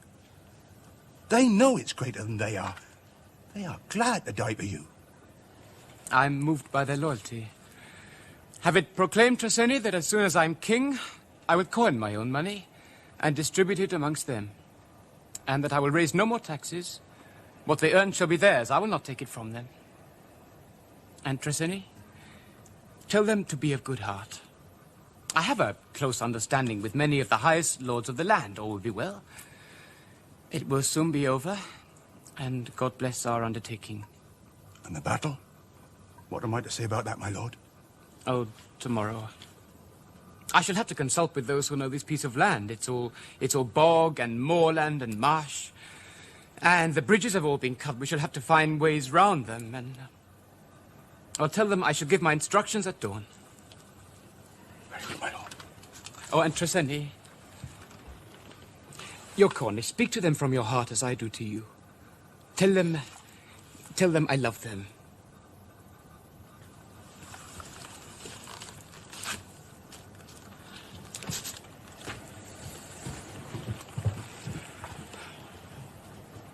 Where's Astile? He's gone on ahead with the horses. Is there any news from my wife? Nothing, my lord. Oh, they will not hang any of these poor men, will they? Some of them, probably. Your cloak, Your Majesty. You mustn't call me that now, Skelton. I'm nobody's king now. You're still mine. You do better to abandon me like everyone else. We've been together too long for that, my lord. We might as well see it through together now. We'll get a ship. We'll get to the Duchess of Burgundy. We'll be all right. We'd better go. What name am I to use? I forget. Anything you like, my lord. So long as it's not Perkin Warbeck. I wish my wife were here. Is there any news from her? I've sent a messenger. I have done you, and throw myself upon your most gracious mercy. Stand up.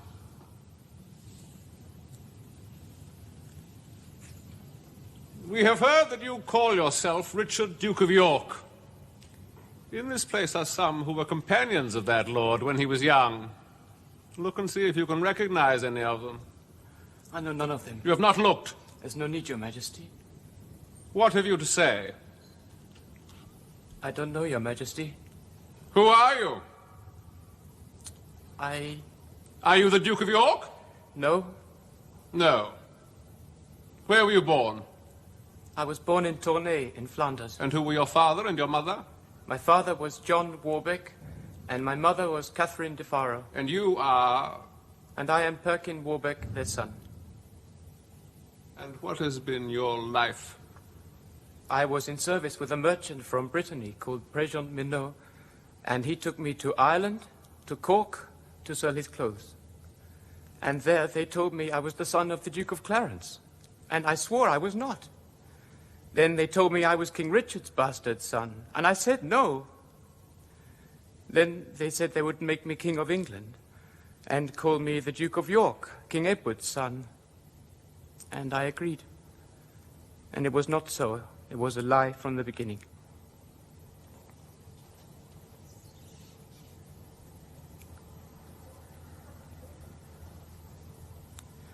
You here too?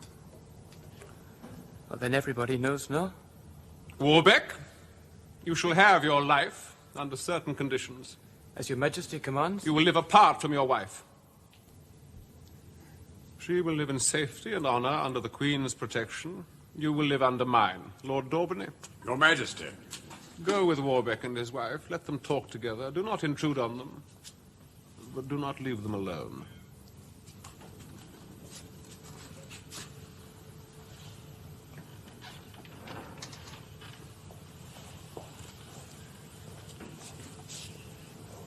Is it quite certain that she is not with child?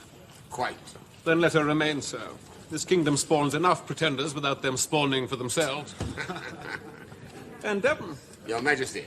The Cornish men do not seem to have appreciated the greatness of our mercy. We must make it greater. Double the fines on all rebels and release them, and see that no farthing is remitted. Your Majesty. Will Your Majesty enter London in triumph over Warbeck? No, no. It is no triumph to defeat a man like that. He defeated himself.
My name is Perkin Warbeck. I was born in the town of Tournai, son of John Warbeck and Catherine de Faro, his wife.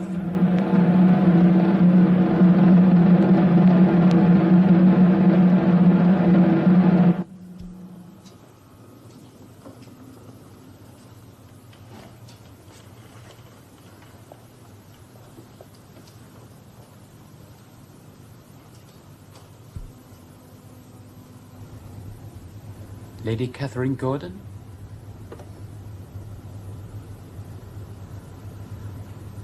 Yes, my lord.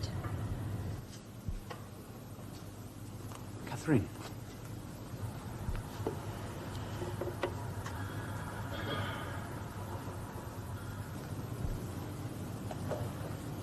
And what can I say? Nothing. All your words are lies. No. They let me watch from a window in the tower. I heard everything you said. Your confession. Do you then despise me, Catherine? Despise you? No, how could I? You are a stranger to me. It would be most uncharitable to despise a stranger. If only we could be alone together for a few short minutes. I see no one. Well, your cousin, King James of Scotland. Where? Well, he surrounds us, always. How? Well, he brought us together. He wants us to marry. And so? I wish I knew your heart. You think I am merely obeying a king? I am not such an expert dissembler, my lord.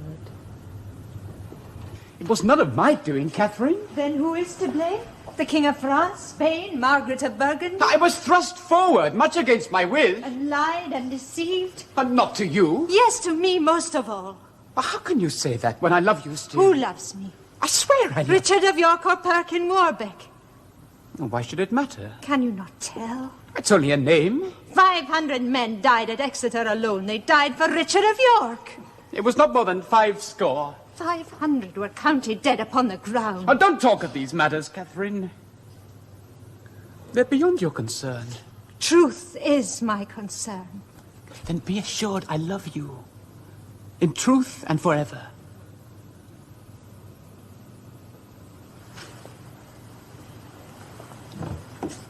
Oh, Catherine, why were these burdens heaped on our shoulders? Why were we not left in peace?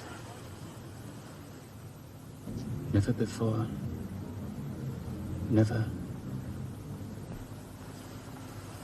Either you're a man of great weakness or great wickedness, which I cannot tell. Catherine. No, please do not touch me again. I'm still your husband. In name alone. Is that what you wish?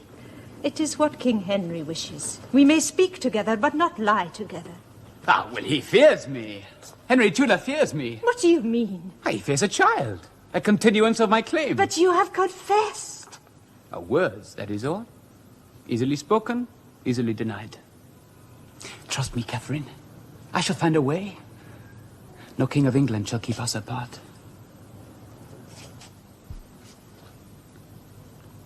What is it, Catherine? Don't you believe me? Oh, yes.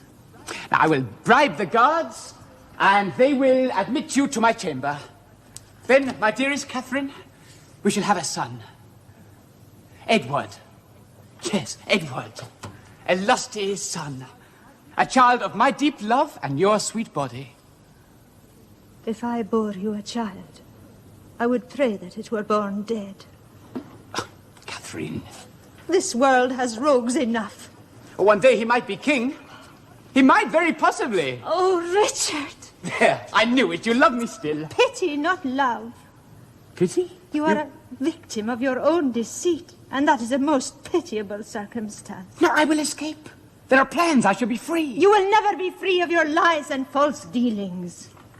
Surely we shall forget the past. The past will die. No, not for me. Why? You can forget by inventing new lies. I cannot do that, nor would I ever wish to. Oh, Catherine, please, you must not leave me. If only you had spoken the truth. But it was politics, don't you see? I was forced. You deceive yourself with every breath. I swear to God, my love is true. How can there be love without trust? Oh, then trust me. Too late. Trust me, Catherine. I cannot. Do you hate me, then? Once I loved you. Now I pity you. I will never hate you.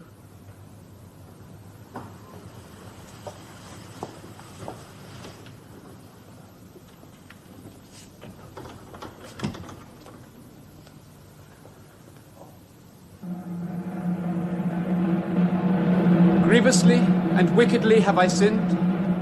I have lied and said false things, claiming to be Richard, Duke of York, second son of King Edward IV. Let it now be known that my name is Perkin Warbeck, son of John Warbeck, controller of the town of Tournai. Most humbly, I beg forgiveness and mercy for my many offences. Edward, Earl of Devon.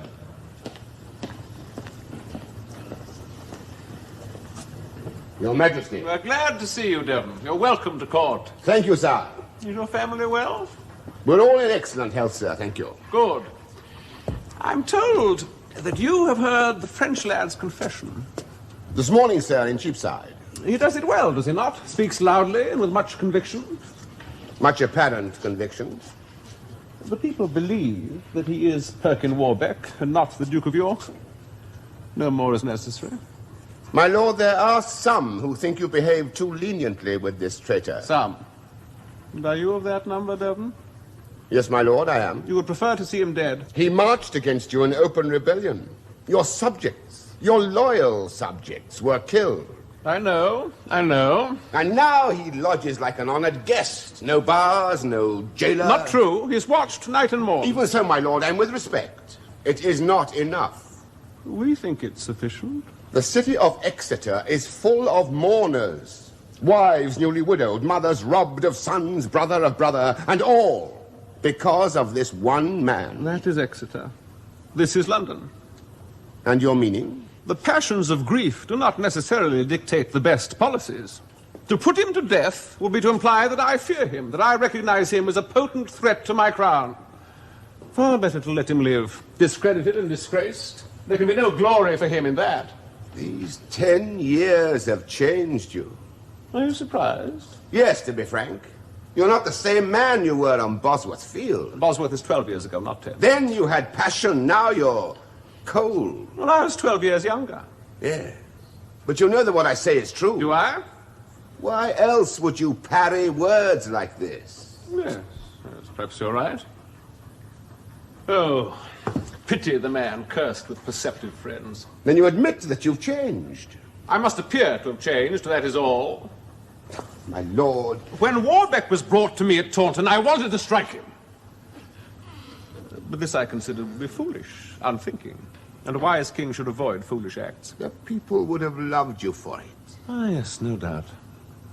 But then I am little loved, Edward. Little loved, but much respected.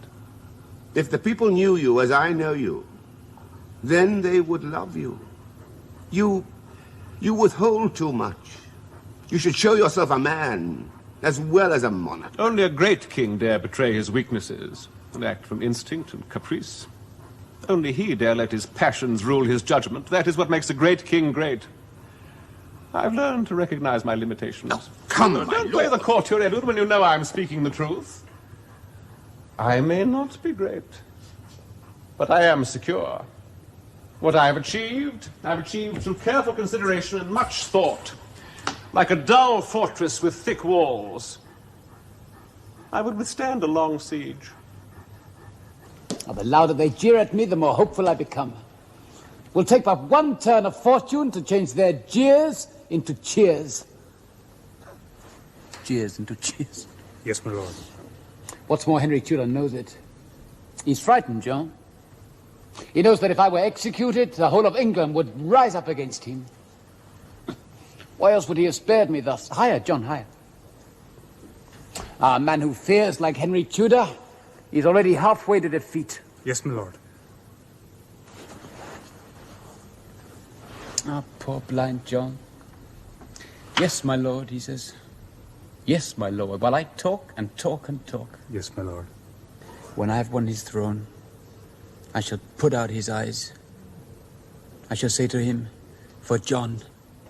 This is for John. Who is it? Food and wine.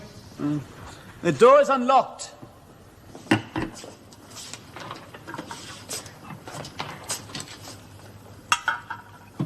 Do you have no names? What? Well, every day you come here, you knock. I say, who is it? Food and wine. That's your only reply. Food and wine. What more do you want? Well, a name, perhaps. A brief glimpse of humanity. We're not paid for extras. Are you not? Here, John. And here's some wine. Thank you, my lord. Is your pay inadequate, then? What? No, you said we're not paid for extras. No more we are.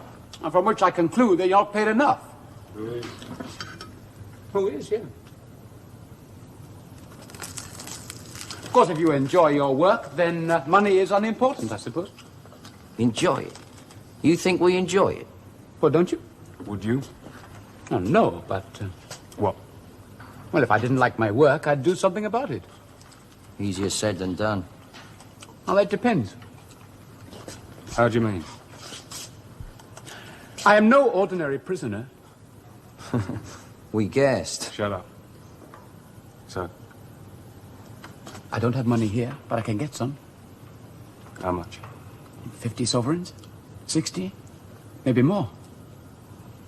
Not enough. There's one thing more useful than money. Powerful friends. Remember that. So where are yours then, eh? They're waiting. Why aren't they helping you out of this place? Well, I must wait for the proper time. Yeah. And when's that? Very soon. I do not forget those who helped me. One day I will be the most powerful man in this realm. Yeah. One day. Oh, leave him. Do you doubt me? Well, look at you. Look at that. I am what I am, not what I may appear. But you've said you're not Richard, I heard you. But surely you did not believe me. To me, you're just another prisoner. Very well.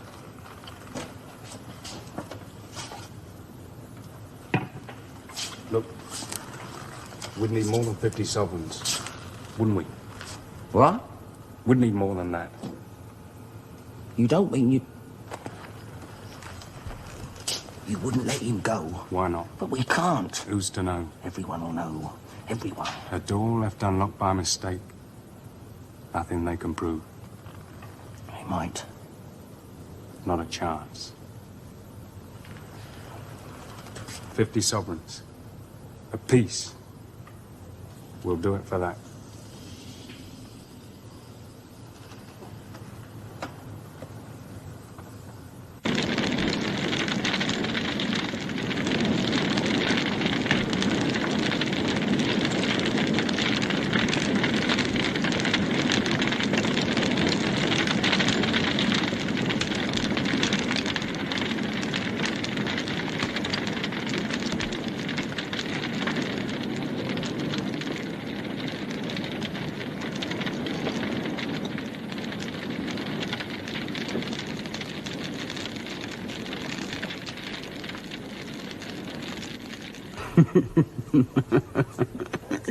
Burnt. All his treasures, his beloved treasures.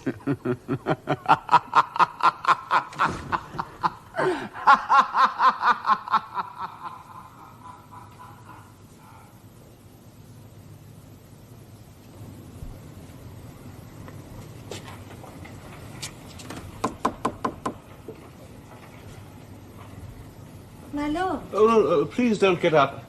I had no wish to disturb you. I am only sewing. Yes, most skillfully, it seems.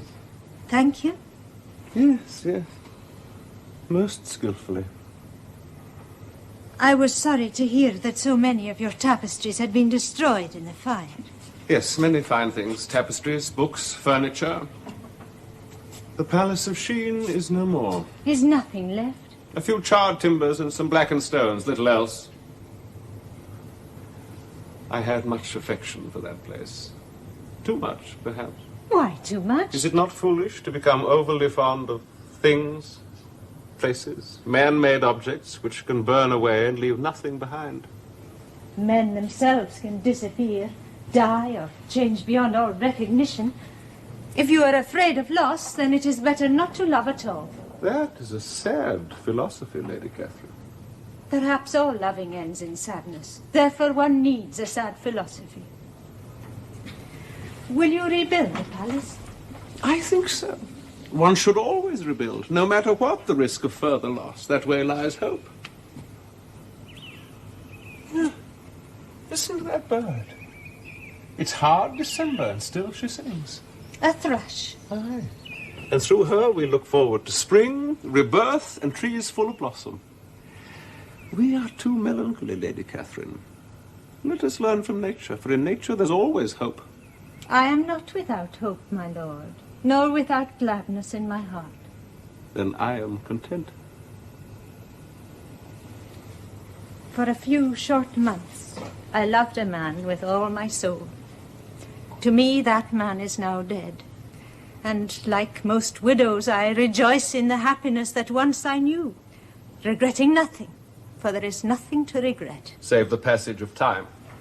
Yes, Do you still see him? when he requests it. And how often is that? Very rarely, just once in the last 6 weeks. Does he still hope for a reconciliation? Not anymore. He wanted money. Money? To repay a debt to a faithful follower. How much? 100 sovereigns. You gave him that? It was a debt of honor, so he said. You should not squander your money thus, Lady Catherine. If he asks for more, you must come to me. And you would pay his debts. If they are just and proper. But he is your enemy. Was. And you know, one can feel a curious bond of sympathy for a man who was one's enemy. How very strange. You think so? In your place, I could feel nothing but hatred and a desire for revenge. Such rigorous emotions are rather exhausting, I find. Besides, Yes? sometimes, you know, I find myself observing my own life, like a spectator. People, events, places pass before my eyes, and I observe them with the greatest interest. But they do not touch my heart.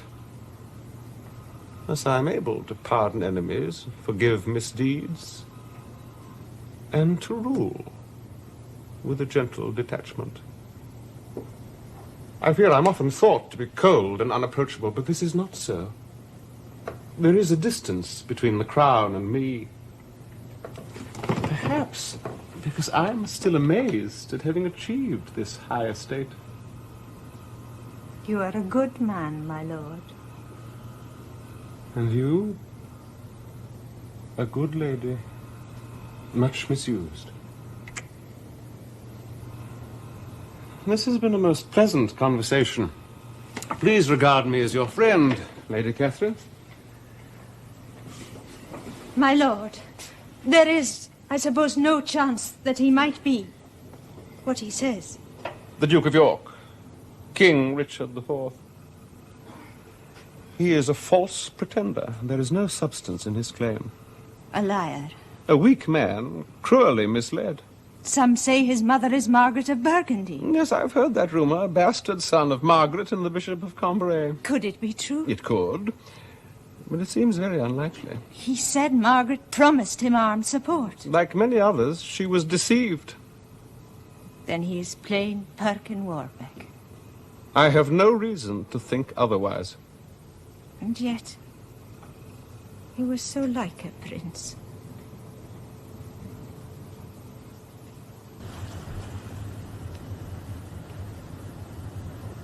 Sweet Lady Catherine.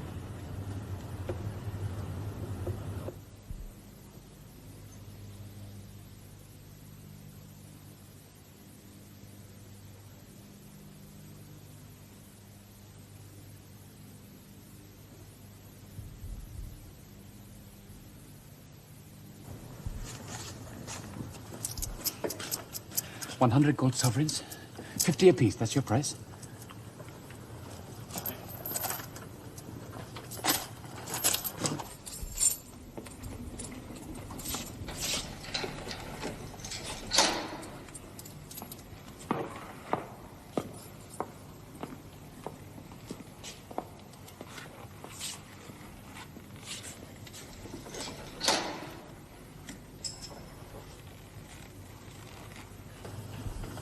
Patience, and I shall return. Aye. As king. Then all shall be happiness, John. No more pain. When? Soon. I have many friends. They will help me. You'll not forget I promise. to send word. Be comforted. I shall not forget.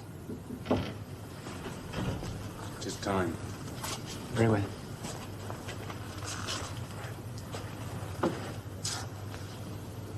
May God protect you, always. And you, my lord.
Richard! King Richard! Long live King Richard the Fourth! King Richard the Fourth! Long live King Richard the Fourth! Nothing can stop me now!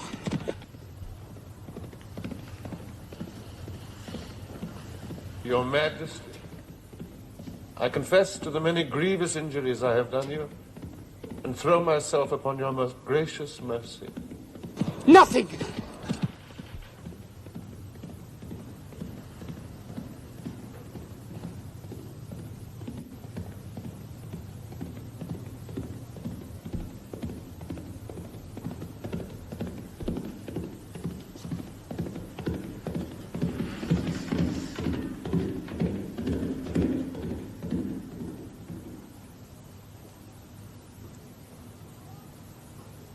Long live King Richard the Fourth! Long live King Richard the Fourth! How long has he been gone? No more than an hour, my lord. Send riders in pursuit. They'll soon run him to earth. And when he is captured? Take him to the tower. Shall be done, sir. Put him in a cell where he can see neither sun nor moon. Imprison him in such fashion that he will never, with God's help, play such another trick again. My lord.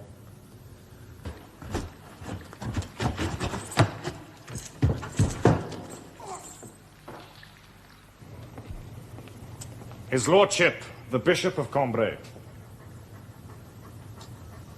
We are pleased to welcome you to our court, my Lord Bishop. Your Majesty is most gracious. His Highness the Archduke Philip of Burgundy commands me to assure you of his continuing friendship and hopes that the alliance between our two countries may be further strengthened by an expansion of commerce and trade.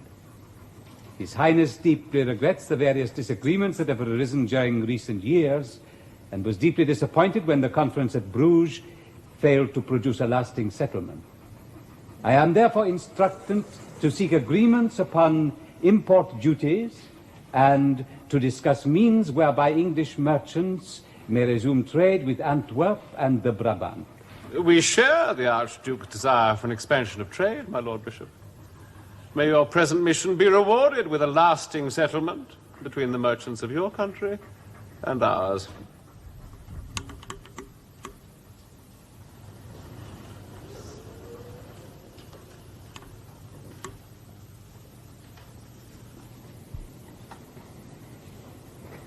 Who's that?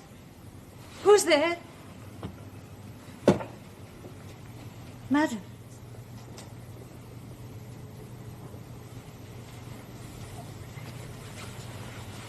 You may go.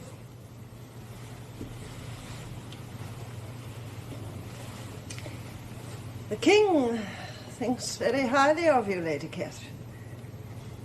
Did you know that? His Majesty has always showed me much kindness. Yes. It's surprising, at least I find it so, that the king should bestow these favours on a Scottish girl, the wife of a traitor, wife of a man who led an army against the English throne. I will confess I was disturbed when I heard that you were to be given the freedom of the court. Oh, more than disturbed. I was alarmed, and with good cause. What if you were plotting the king's overthrow? What if you were as devious as your wretched husband, Perkin Warbeck? Madam, Remember, Lady Catherine, I am the king's mother. Nothing is closer to my heart than his safety and well-being. It's an uneasy business, watching for his safety. And your presence here seemed to threaten us all. Madam, I am no danger to the king, I swear it. No, I do not think you are. Then why do you... Oh, I was speaking of my first impressions. Now that I have observed you closely, I believe that the king was right to trust and favour you. There is, however, a certain ambiguity. Madam? You should sever your connections with the traitor more openly. Abandon all memory of him. Let your name be Lady Catherine Gordon, as before. Let your mistaken marriage be quite forgotten.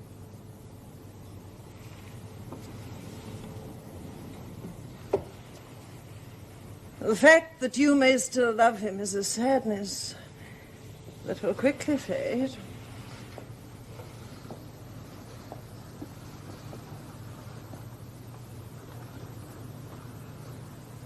Please forgive me, madam. Shed no more tears for Perkin Warbeck. No. Be loyal and faithful, Lady Catherine Gordon, and you will be much rewarded.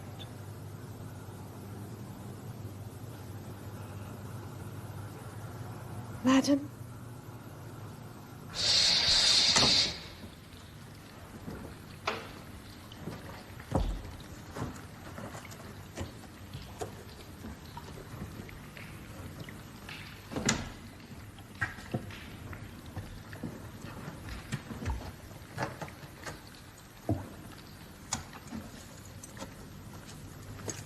Well, 3 months. Are you sure? I asked one of the garden. He said you were brought here 12 weeks ago tomorrow. 3 months. And it's summer. Aye. I felt the warmth on my face. I'm as blind as you did, John. Together in darkness. And we had planned such glory. What is this?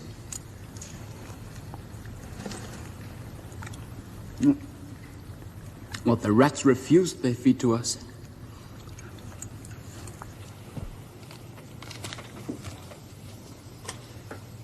I'm told that you wish to see the traitor, Perkin Warbeck.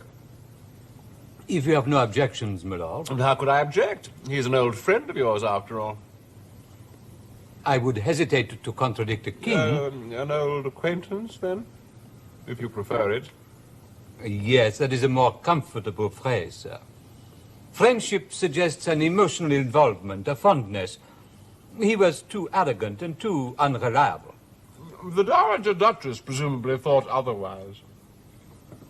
Margaret of Burgundy welcomed him because he represented a forgotten hope, a fantasy, if you will. There he was, a handsome, self-possessed young man, claiming to be the son of her dead brother, Edward IV of England, her nephew.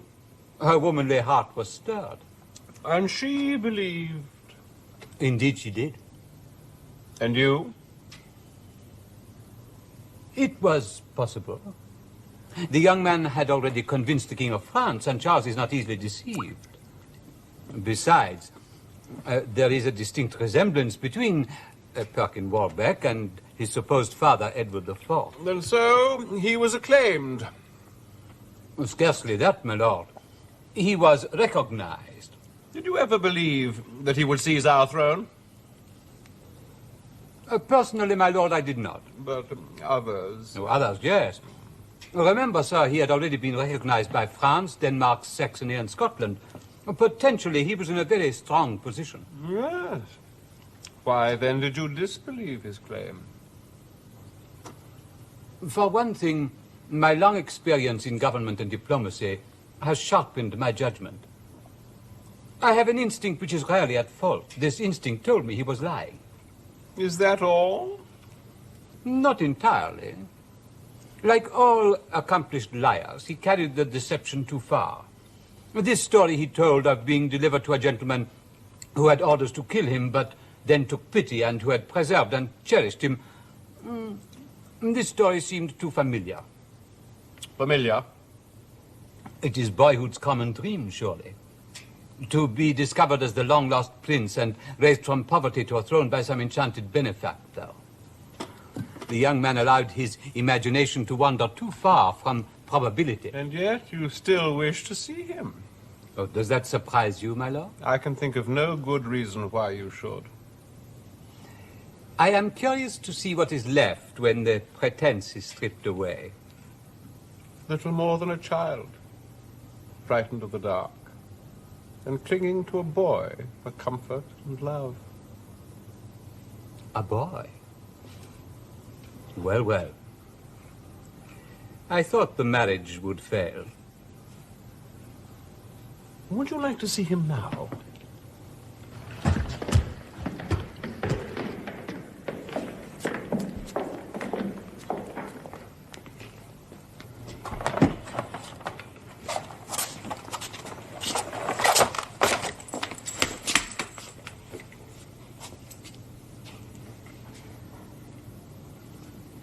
Lord Bishop has expressed a wish to talk to you. I've told him how you lied to the Holy Father, to the King of France, to the Archduke, King of the Romans, indeed to almost all the princes of Christendom. Yet still he wishes to speak with you.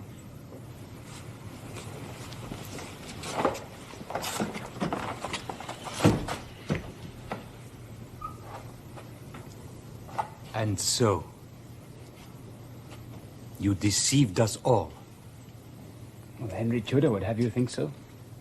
Have me think so. Ah, I see. One last attempt at deception. No Perkin Warbeck. I'm afraid the game is over. I'm still the same man. I have many friends. Not now, alas. You are friendless and alone. Help me to escape. Get me to Europe. And then? I'll raise an army. Invade. You are much changed, young man. But don't you see the people are for me? You look very ill, pale and feverish. No, it's nothing. I fear you have not long to live. So please, will you listen to me? There is nothing that I can do. You can speak to the king. Intercede. Let me make myself clear. There is nothing that I wish to do. But you said... Yes? You promised. The circumstances have changed. You called me your son. Your prince. Words. You said the whole of England would rise up and acclaim me. It seems I was mistaken. Yes, you were. You hypocrite. Come now, let us behave like gentlemen. Just because Henry Tudor has the upper hand. A fairly strong upper hand, wouldn't you say? I can win. I can still win. No Perkin Warbeck. You call me that? It is as good a name as any. As good as King Richard? I fear I must disillusion you further. Never, not once, did I believe you had a lawful claim to the English throne. That's not true. I always knew you were an impostor. No! Oh, yes.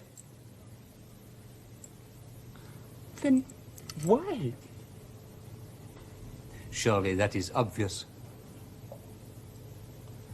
And to dispose of Henry Tudor. Precisely. Poor boy.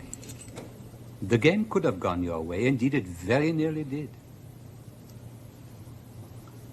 And Margaret, my aunt? Your supposed aunt. Did she ever believe? She was your greatest triumph. I loved her. Why did you abandon me? You made too many mistakes. You were too arrogant, too flamboyant, too stupid. Besides, I was wrong about King Henry. Wrong? The people do not love him. They never will. I thought this weakened his position, but I was wrong. His crown is undisputed because he commands respect. I should have known that a nation of merchants would respect a merchant king. And what of me? Do not fear. He will let you live. For how long? Yes, I wonder. No, stop. Well? Suppose I really am the king. My dear boy. Why, it could be. Oh, no. Hey, it's possible. Never. Well, just suppose.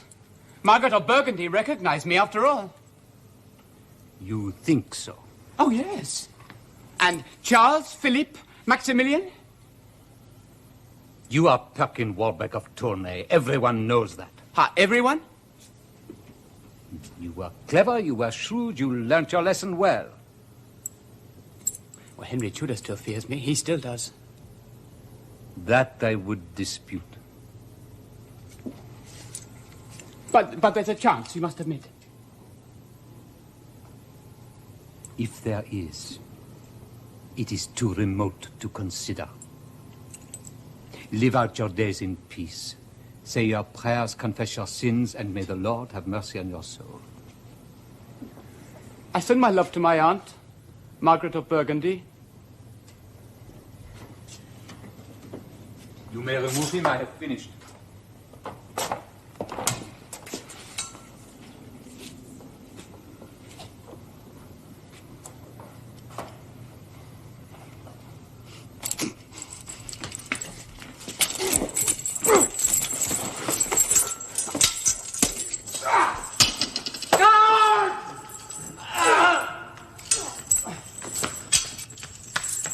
I'm Richard IV, your lawful king. Seize that man and commit him to the Tower. Long live King Richard IV! Long live King Richard IV! Long live King Richard IV! Long live King Richard IV! Long live King Richard IV!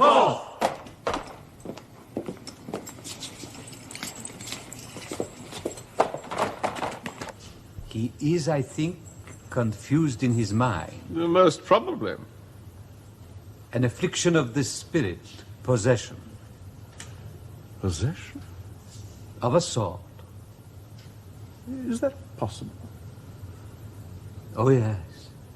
Most certainly. Is this a permanent condition? Who can tell? But how? It is difficult to say. An evil influence of some sort. I see. Tell me, my lord, this servant of his, the boy he loves, who is he? A country lad who fought in Warbeck's rabble and was blinded, that's all I know. You think it would be wise to send him away? There is, after all, an evil influence. And for the good of his soul.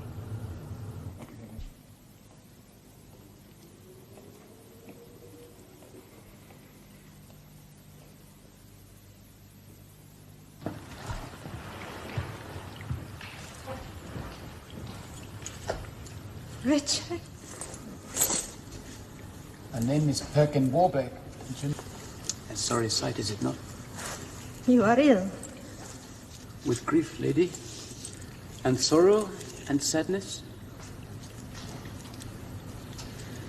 They say the king favors you, calls you the White Rose.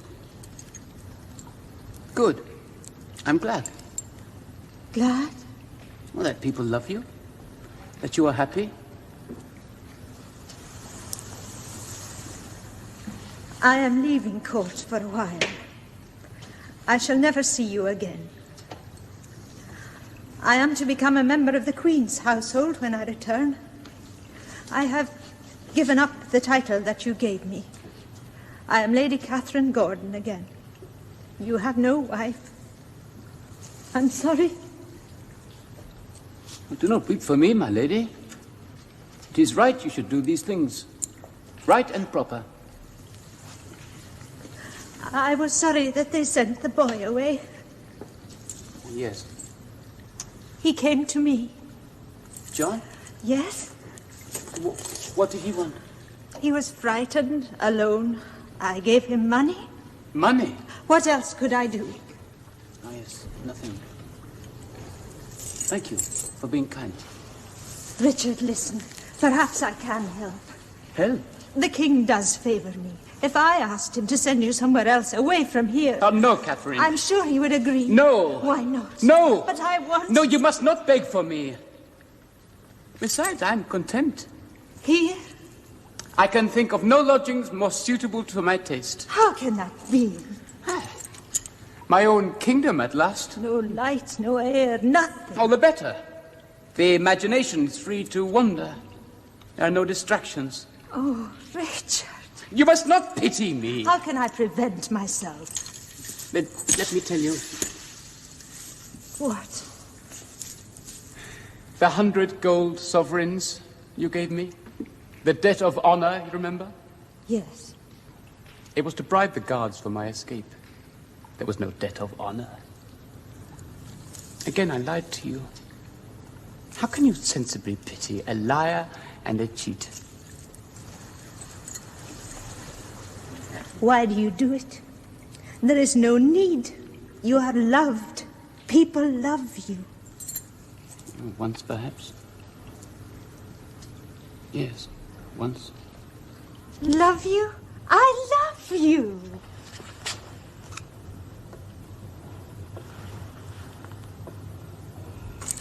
Sometimes I think it's a compulsion, a satanic urge to destroy myself and everything I hold dear. There's no destroyer greater than deceit, after all. And yet there's more. An escape, I suppose. Like surrendering into the arms of a lover, losing all anxiety and drifting into peaceful fantasy. There's much to be said for it, Catherine. Lies may have destroyed part of my life, but they've greatly enhanced another. Sometimes I think I prefer my own false dreams to the strange shapes of reality. In here, one does not grow old. Then there is nothing you wish me to do. Perhaps one last embrace?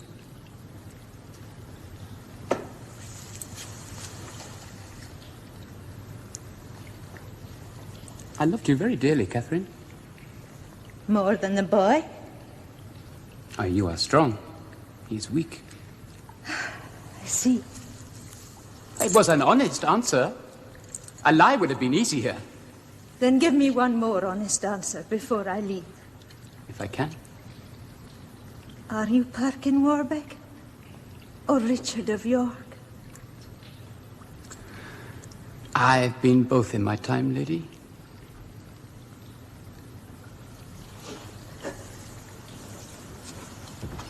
Guard, I'm leaving.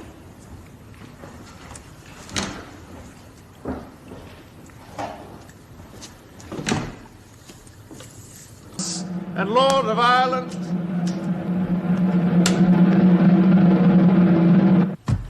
Open this door, do you hear? Open! In the King's name! King Richard IV!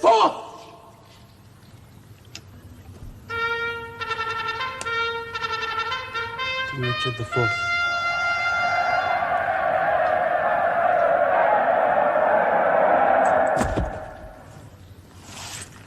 King Richard IV.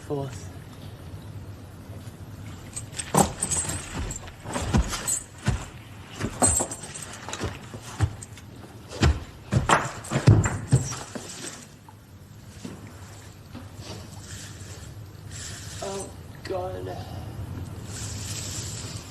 If only